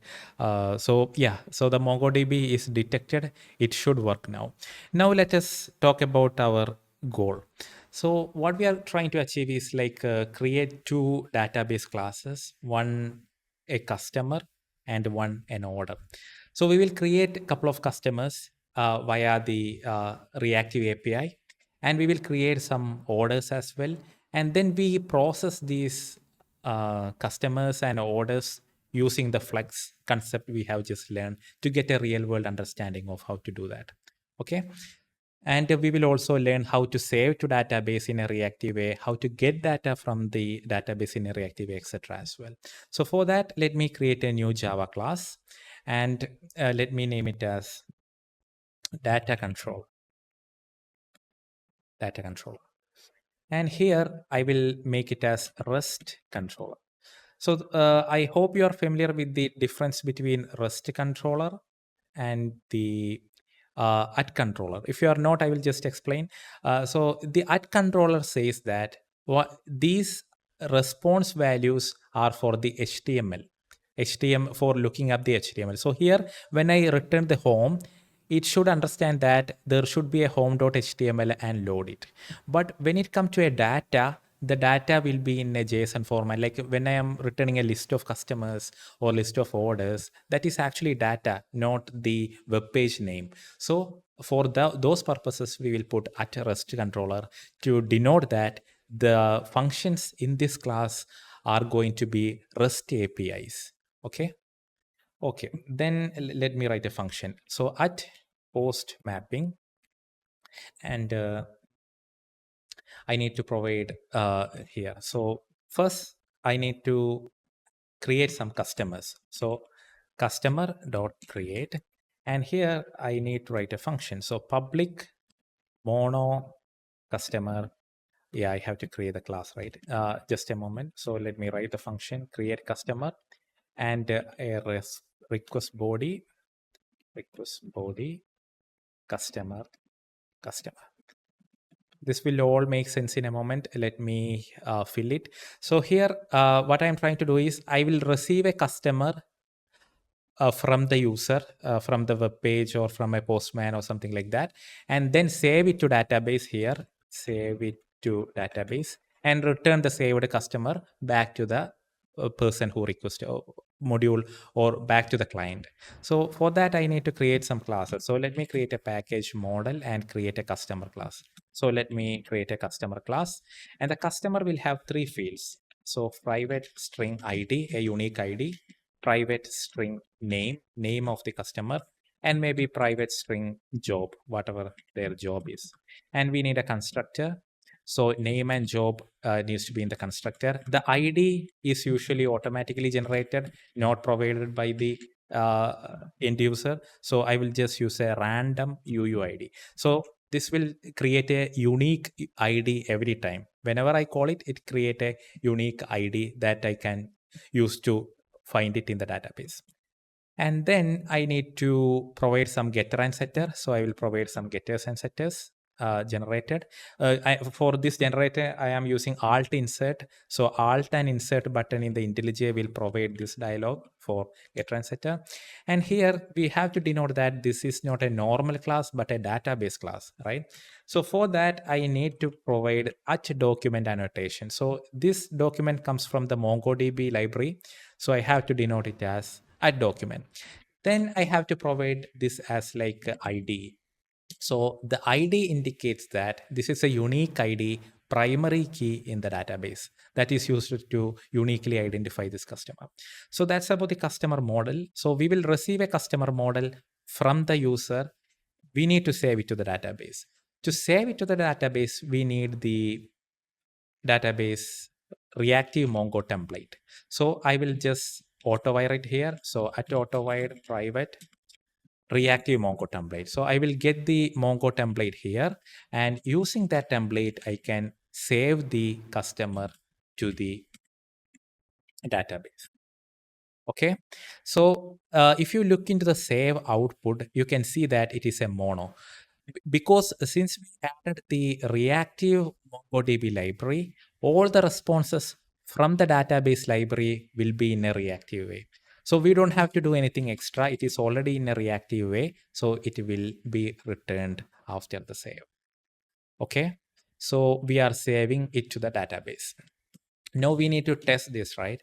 Let me check if I have to explain any other things. So you might be wondering why this is not mono, why the customer is not, the response is mono, the processing is mono, why this is not mono. That is because internally, before calling this function, it is handled by the Spring WebFlux library. So Spring WebFlux will receive the customer as a mono, and then it will convert that into a normal object and provide to us so that we can easily process it. Okay, so I believe that is clear. Now let us run the program. Okay, and let us create our first customer. Okay, so let me open Postman.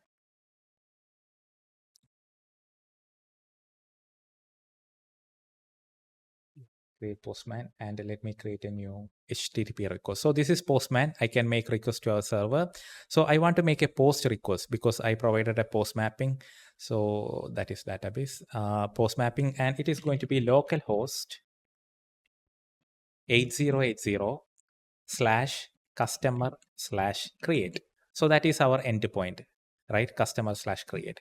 Then in the post request, I want to provide a post body with a form data I need a raw data, JSON data. So I need to provide value for this customer. Like ID will be auto-generated, but name and job should be provided. So that will be given like this in a JSON format. So I will specify name as maybe, name should I provide? Genuine coder maybe. Then job grammar, right? I need to provide a comma for the JSON schema.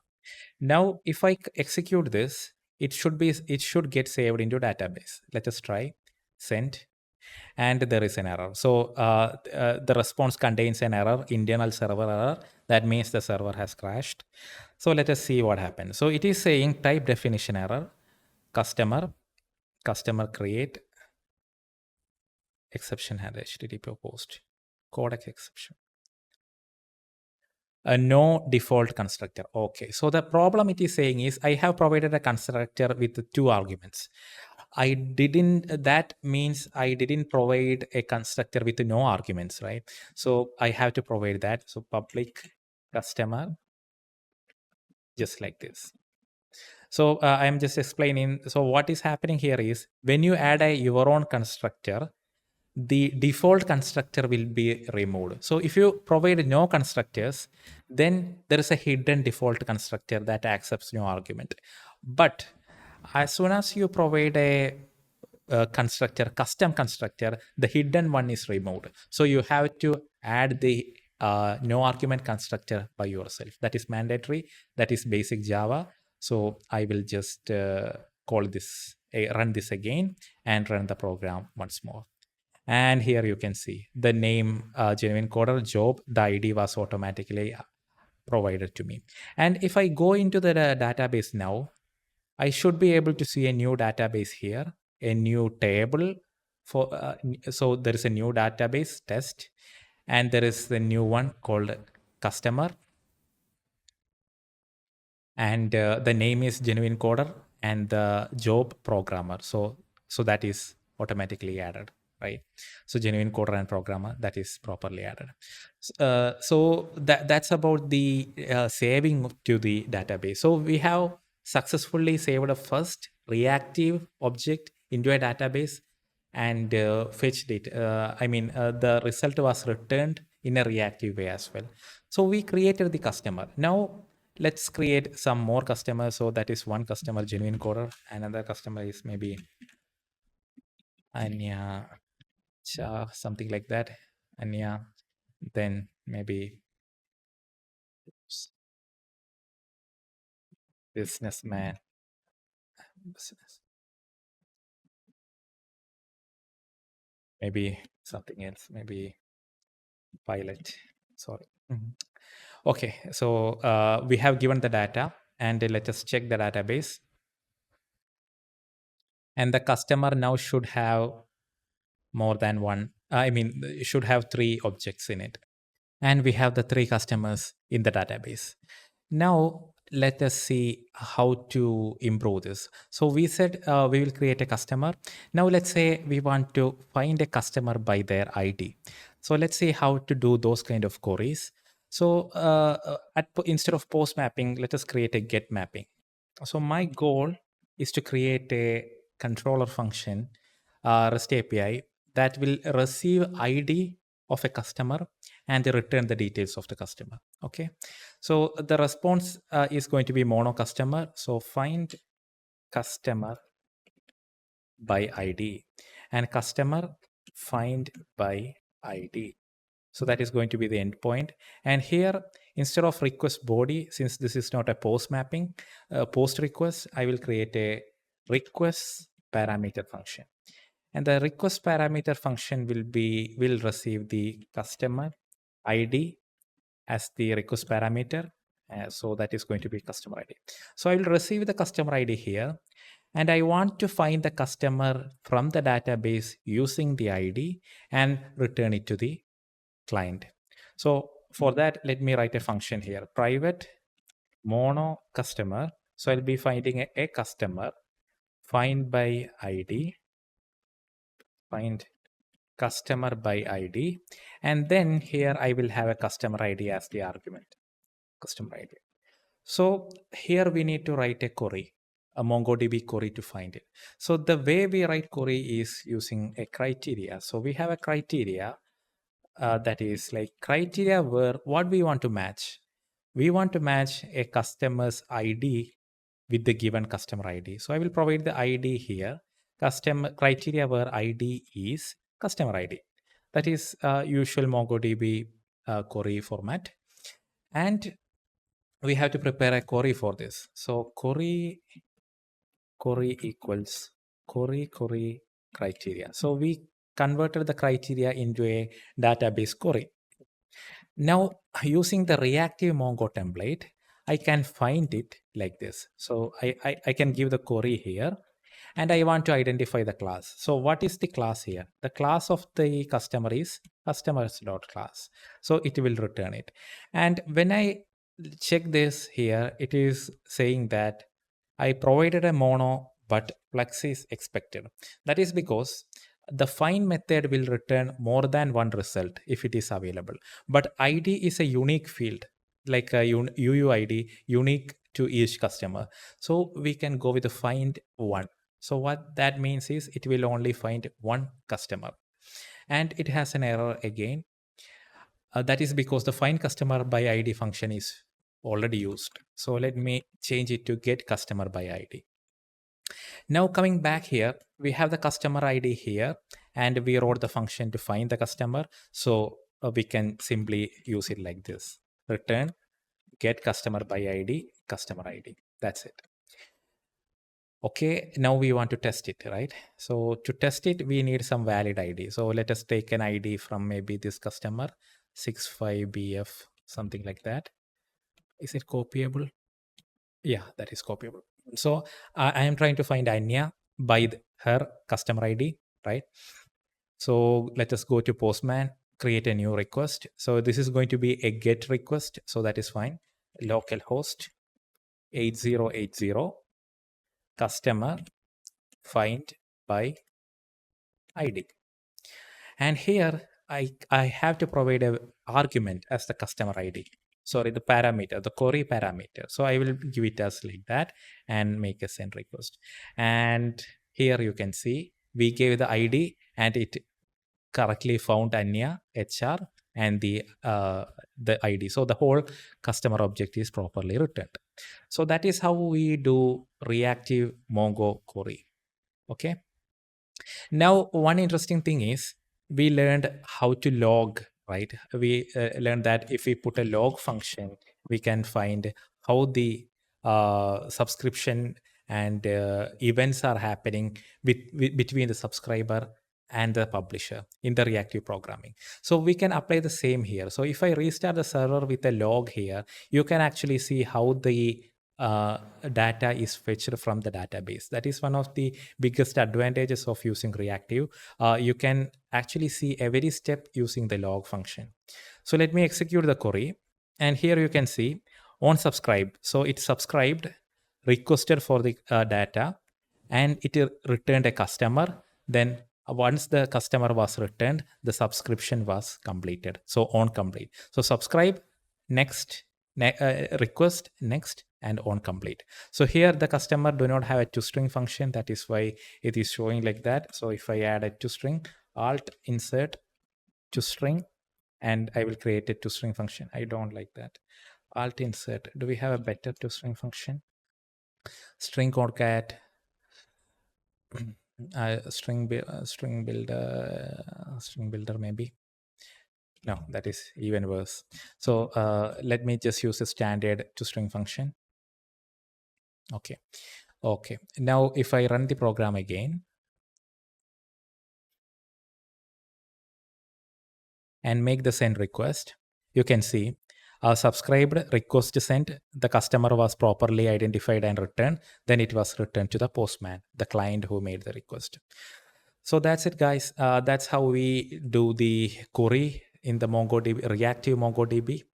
Now let us go one step higher and see how to do complex operations on this. So for that, I need one more model that is going to be named as order. So in the order, similar to customer, I need an ID for the order, but I need a customer ID as well. So every order will be assigned to a customer. Then I need a money field that is double, maybe use double total. So every order has a total, and I need a discount as well. So discount amount.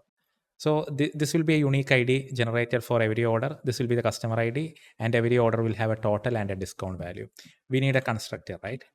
Just like before, we need a full-fledged constructor. We need a no argument constructor. We need a getter and setter, and we need a toString function. Yep. So we have created the model. One thing we forgot, we need to denote this as document so that MongoDB can find this. And you can see the MongoDB icon came here. As soon as I added the annotation, the class is identified as a MongoDB entity. And here I have to provide ID as a unique primary key for this table.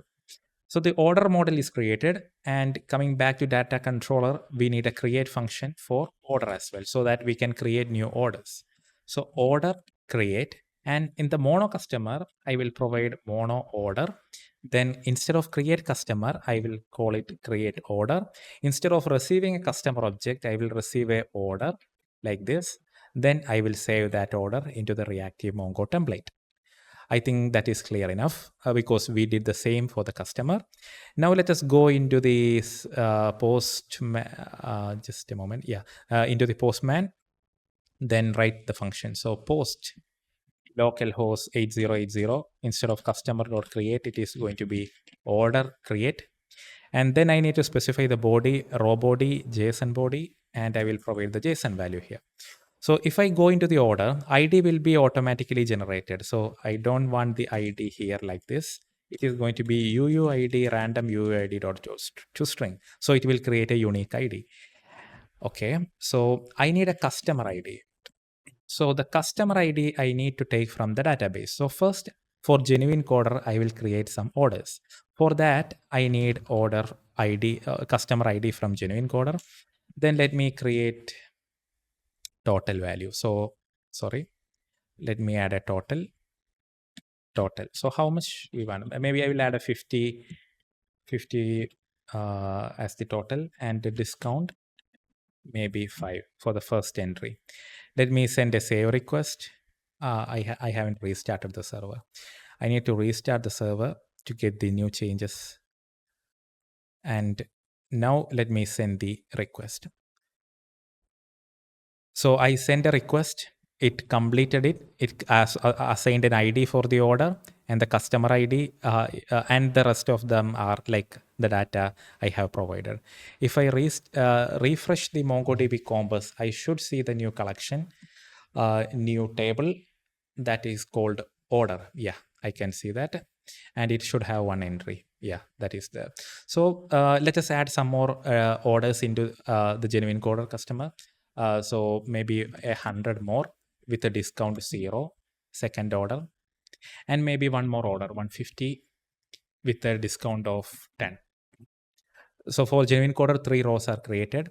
Now for Anya, let us create another. So I copied Anya's ID, then I will put total as 100, then maybe discount as 0, first row. Then maybe I will add 1250 with €100 as discount, right? Okay. So that is enough data, I guess. 3 customers and each 2 customers have orders. We can work with that. Okay. So these data are generated now. Now let us come back to the data controller and let me tell you what I want as an output. So my requirement is I want a get mapping function, sales summary. So when I call this one, I need a map. I need a map with the customer name and the total amount they have, total order total. So genuine coder, for genuine coder customer, we have added 3 orders. So I want the map string, the first string as the name of the customer, that is genuine coder, and the sum of all the order totals. Okay. So sum of the order total. So for the second Anya customer, we have 2 orders. So we have to add the order total for Anya as well. And for the third customer, there are no orders, so it should display as 0.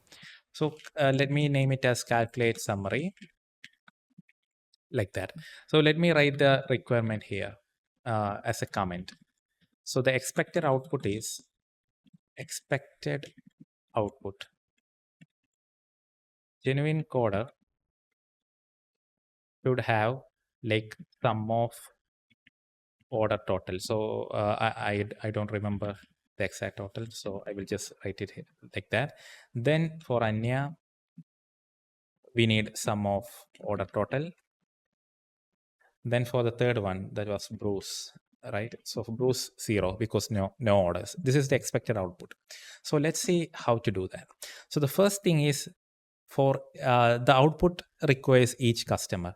So first we need to find every customer in the database. That can be done using find all method. So this will give me all the customers in the database by providing customer.class. So at this step, after the find all output, I will get a flux of customers, that is all the customers in the database. That is fine. So I will use map. I will use the map function. Just a moment, data controller.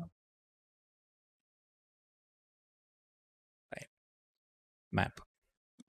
So I will use the map function. So now the requirement is, for each customer, I want to calculate the order total.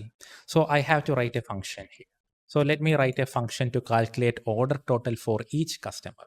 So private, and it is going to be a double value, the sum. So mono double, calculate order sum. So when I give a customer ID, I want to get all the orders for that customer and calculate the sum of the orders. So that also can be done like this. So return reactive Mongo template, find, and we have to provide a query. So we have to find all the orders belonging to this customer. So criteria equals criteria where customer ID, right? Because in the order table, we are talking about the order table, we can find all the orders belonging to one customer by checking the customer ID. So customer ID is customer ID, right? Customer, that is my criteria. So I can write a query here, query of criteria. And then here I have to provide the class. So the class is going to be order.class because I am searching in the order.class. So what will be the output? So that will be the output of all these, like all the orders for that customer will be fetched. Now I want to calculate the sum of all the total values for that, for those orders. So that can be done like this. So I will provide mapping. So order dot get total. So the order objects are converted into double objects.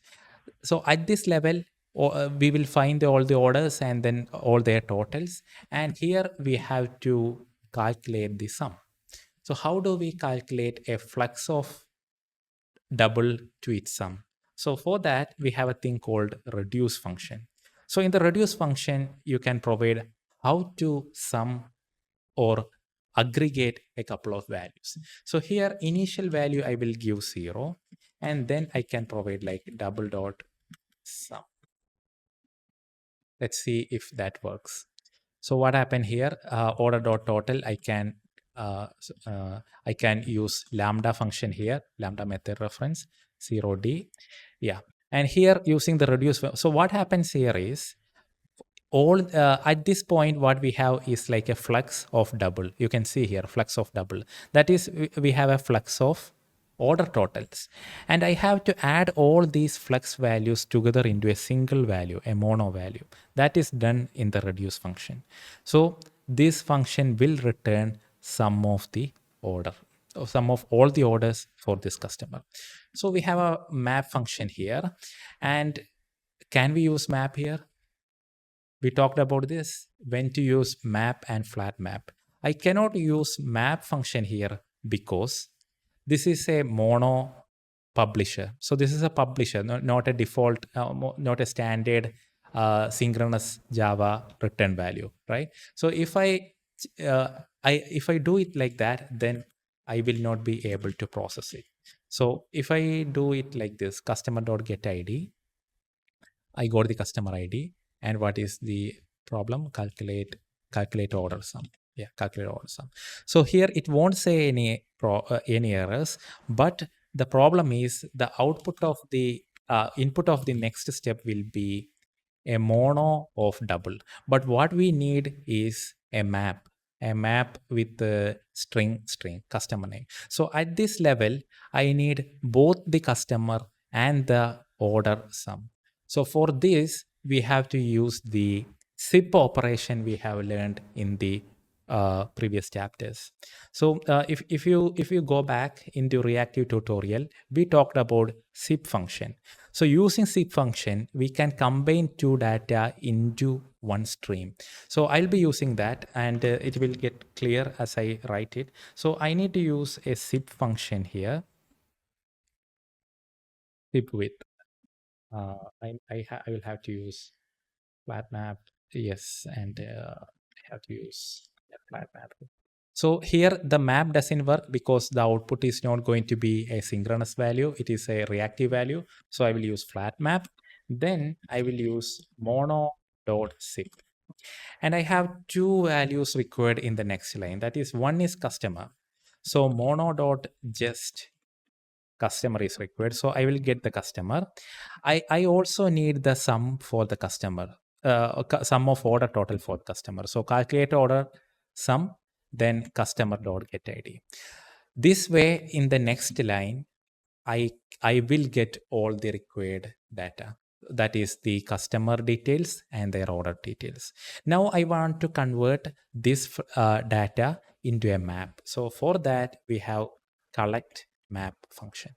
CollectMap function. We also talked about the collectMap function in the previous chapters. So let's see how we can do that. So we said that when we zip something, we will get a tuple2.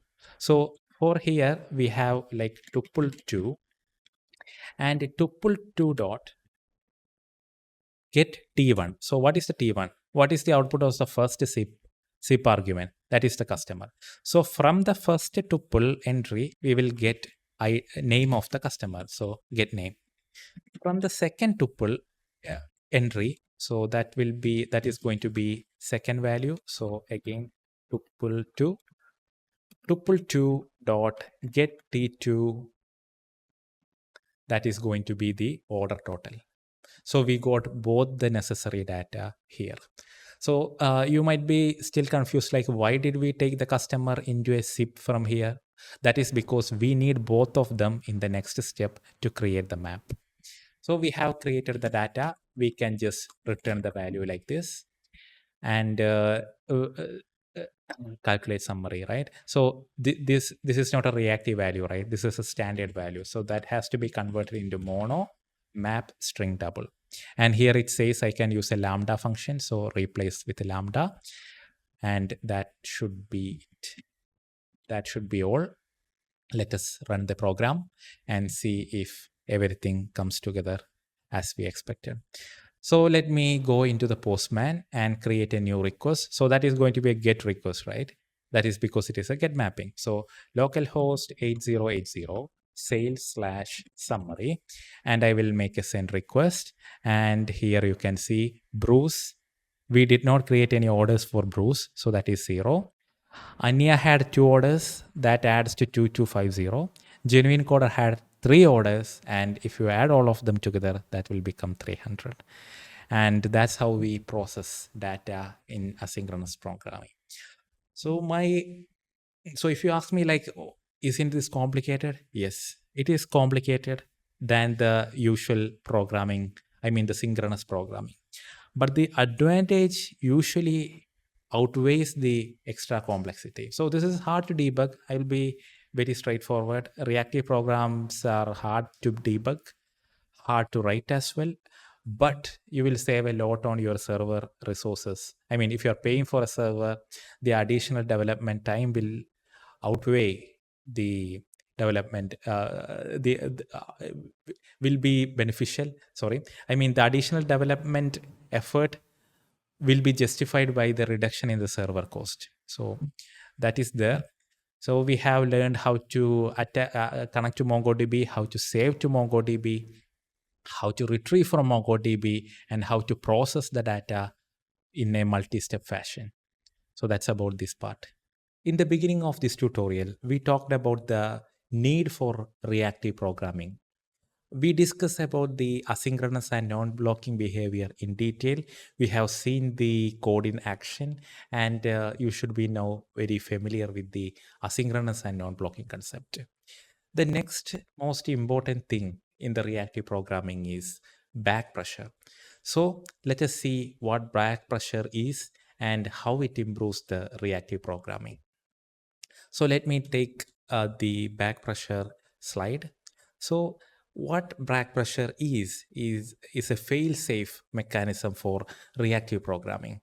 As you know, every server has a limit on the number of requests it can process. So this is dependent on a lot of parameters like network capacity, the CPU, the memory availability, etc. So everything has a limit. What happens when the number of requests that is coming to the server is more than that it can handle at any time? So here is an example. So there is a publisher that generates the events and it is sending 10,000 events every second. And we have a consumer or a subscriber that consumes or processes it, and the consumer can only accept 7.5k or 7,500 events maximum at any time. So what do we do? In usual case or in a normal case, the consumer just fails. It is overwhelmed by the amount of requests it is getting, and it cannot process and it will go into an exception state. With reactive programming and the backpressure concept, we have the ability to control the amount of flow, and we have total control over how much data the consumer can get. So we can limit it. And there are many ways to handle this kind of extra pressure or extra requests coming from the publisher side. To give you just an overall idea, when there are 10,000 events coming and the consumer can only process 7.5k events at any time, then what are the options we have? So one option is we can drop the extra 2,500 requests. This way the server won't crash. The another thing is like we can keep the extra requests that cannot be processed at the moment into a buffer and then process it later. So those are some of the options. So thanks to the reactive programming framework, we have all these built into the framework. So we'll be seeing how to do that. We'll be simulating a overflow experience for the consumer using a sample code, and we will just go through these points as well. So you can see it provides flow control, allow the system to control the pace of data flows based on consumer capacity, preventing overwhelmed consumers, ensures that the producer doesn't send more data than the consumer can handle.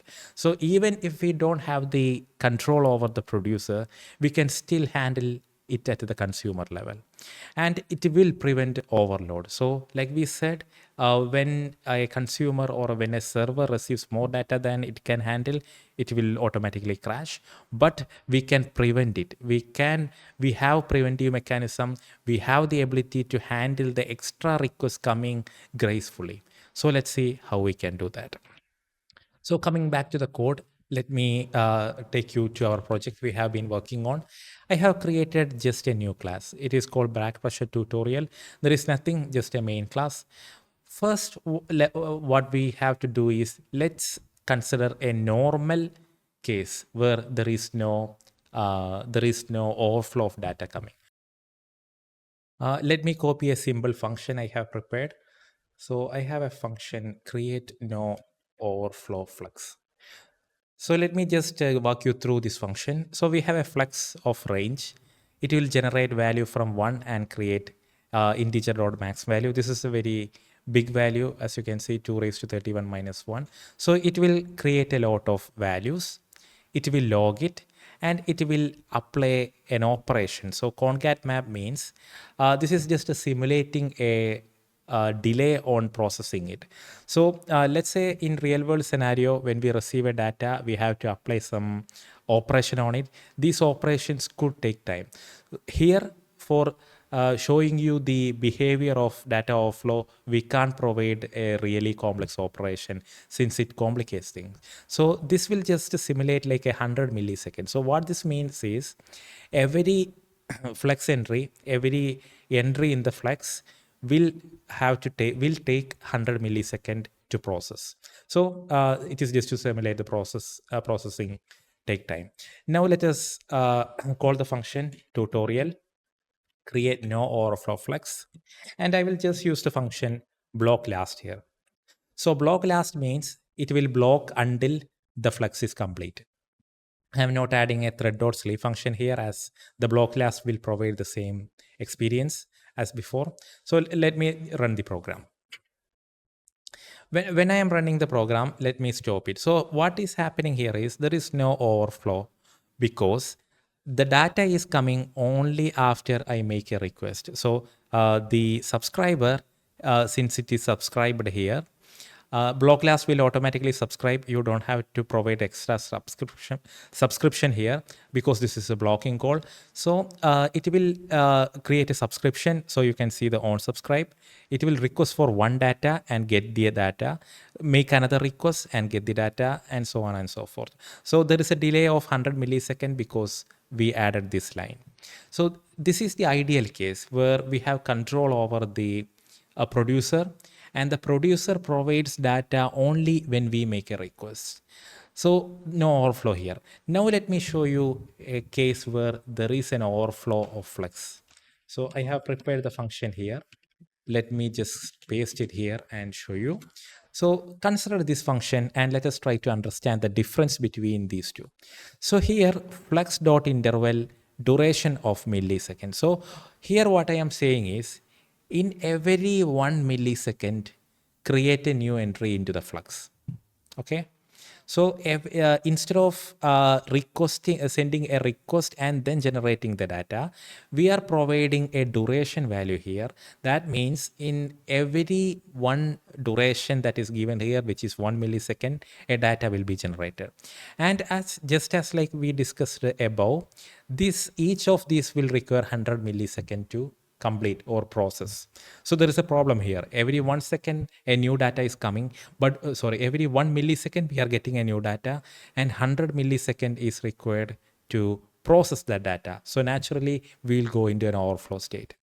Okay, so let me run this one, create overflow Flux. Okay, then let me run the program.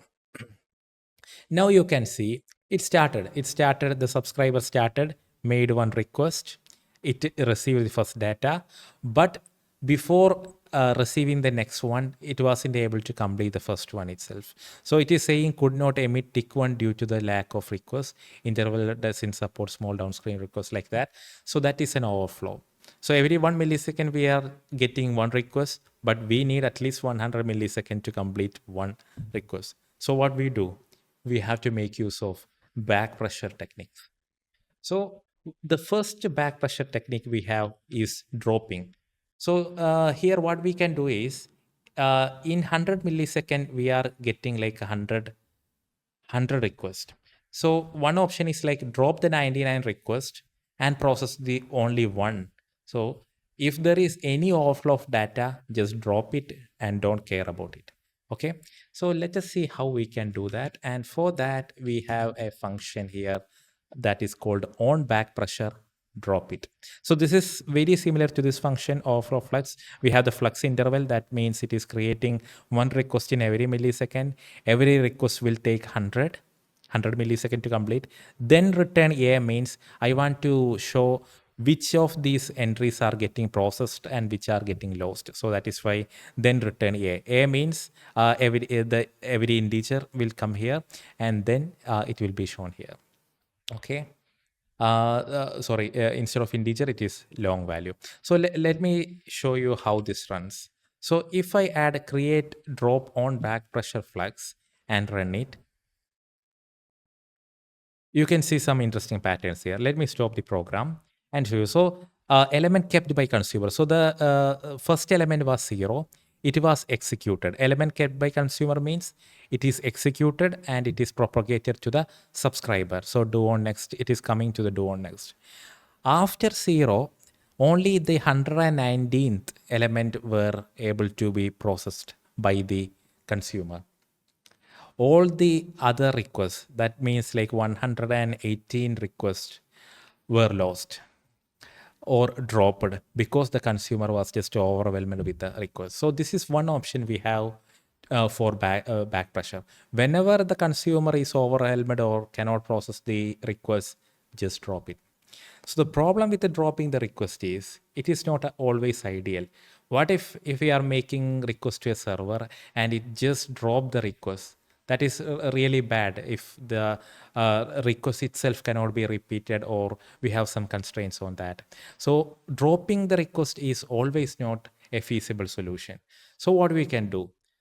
So what we can do in that scenario is like whenever there is a overflow of requests, store the extra overflow request into a buffer and process it from that buffer when the number of requests, when the consumer is free to process that request.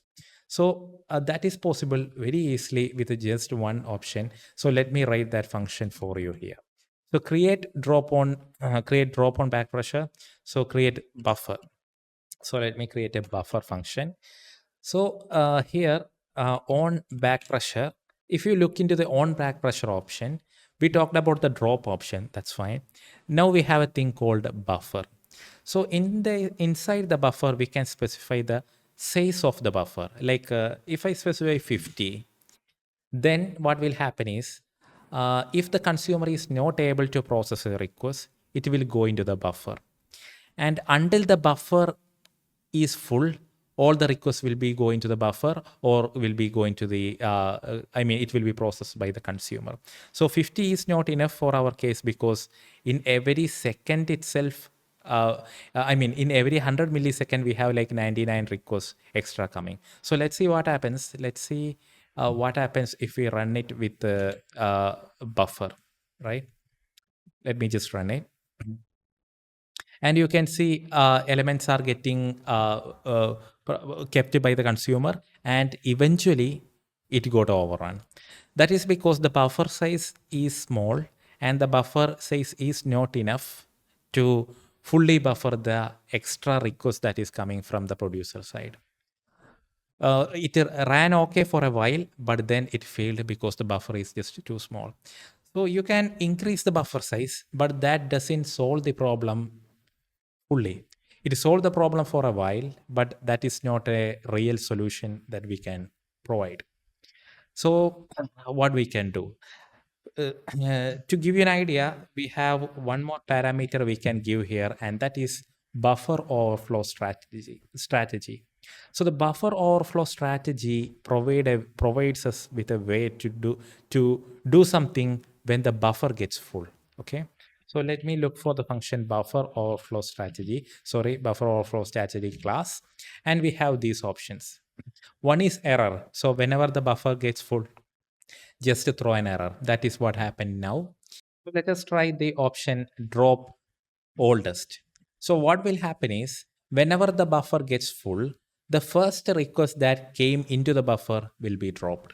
So if you want to drop the latest ones, like when the buffer gets full, the new request will not be added into the buffer and simply dropped. You can use the drop latest.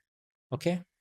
Now let us run the program again. So let me set the buffer back to 50 so we can see if we are getting the exception. So it is processing like 31, 35, 39, 45. See, after the 50, after this one, it dropped all the requests until 128. Then after 128, it dropped all the requests until 237.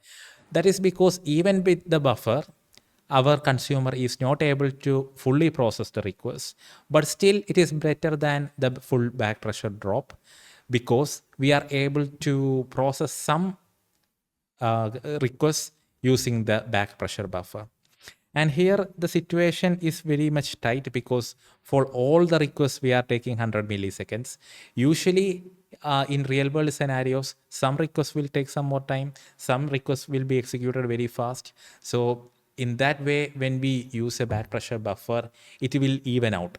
Eventually, the request from the buffer will be able to be executed by the consumer. So that will be solved like that.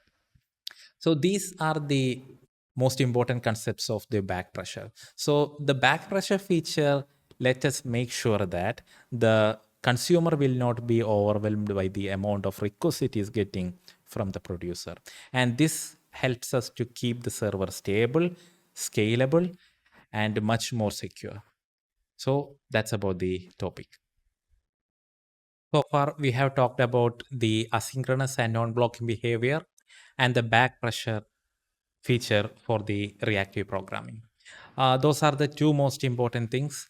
Now let us talk about the resource efficiency and better streaming support for data, since you are familiar with the concepts of the reactive programming. So let me go into the slide for the resource efficiency. And by resource efficiency, what we mean is, using reactive programming, there is no blocking wait. That means the threads are free to do more CPU intensive tasks than the traditional non-reactive programming ways. So again, to recollect the idea, in traditional non-reactive programming, we make a request, wait for the data to be ready, and then return the data using the thread. With reactive programming, there is no wait. That means the threads or the CPU threads are not blocked waiting for data. It is always ready to do more processing and more processing.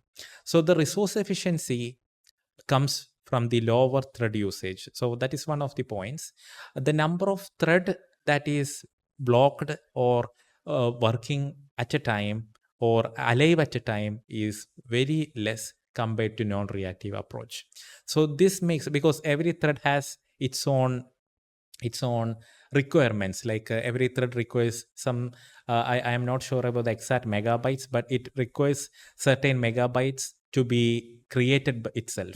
So those kind of overheads are lost, so it is much more efficient in that way. And it is optimized for system resources, so it consumes very much less memory and CPU resources because it is not blocking. And it allows the application to run, it allows running applications more on the same hardware. So let's say you have a 2 GB RAM and a 2 core CPU, and you are putting your application in there. If you make use of the reactive programming properly, you will be able to serve more number of customers or clients in the hardware than compared to the non-reactive programming approach. And this is enhanced for cloud and container environment. So nowadays, if you look into AWS or Google Cloud Services and all, the payment is made per request or the resources we use, specifically the RAM and CPU. So with being more efficient than the traditional non-reactive programming paradigm or method, this is much more optimized for the cloud and container. I think this is much more suitable for the cloud and container environments. And there is a concept called microservices. So if you are familiar with microservices, this reactive programming method provides support for functional programming, which is really, really helpful for the microservices. So if you are planning to do a microservice project, or if your project requires microservices, then it will be a wise idea to go with a reactive programming approach, because this forces you to do functional programming. So that's about the resource efficiency. We talked about the back pressure and better for streaming data. So better for streaming data in the sense it is built in a reactive way. So you have seen the Flux and the mono, and you have seen the infinite streams we discussed with the back pressure. So the reactive programming is developed or is developed in a way by considering that the data will be coming in a stream way, so one after the other, and how do we process the stream. And it has very good integration with the existing streaming libraries. So when you create a mono or flux, you can actually create them from existing reactive or asynchronous libraries like RxJava or Java's own completable future objects. So it is tightly integrated. You can use directly with those, and it is efficient for handling large and infinite data streams. And real-time data processing is a very important part, because real-time data comes continuously and it should be processed in a very small amount of time. So that is because it is coming continuously, and there is no delay.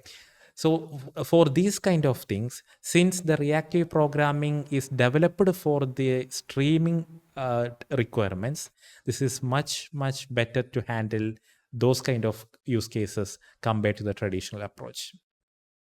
And I think that's about it. So if you guys have any suggestion for new tutorial topics, please let me know in the comments. And if you would like to learn more about reactive programming, about some specific use cases, like we haven't covered how to read and write files in reactive programming, those kind of things. So if you're interested in specific topics, do let me know in the comments. As always, thank you for watching this video. See you later.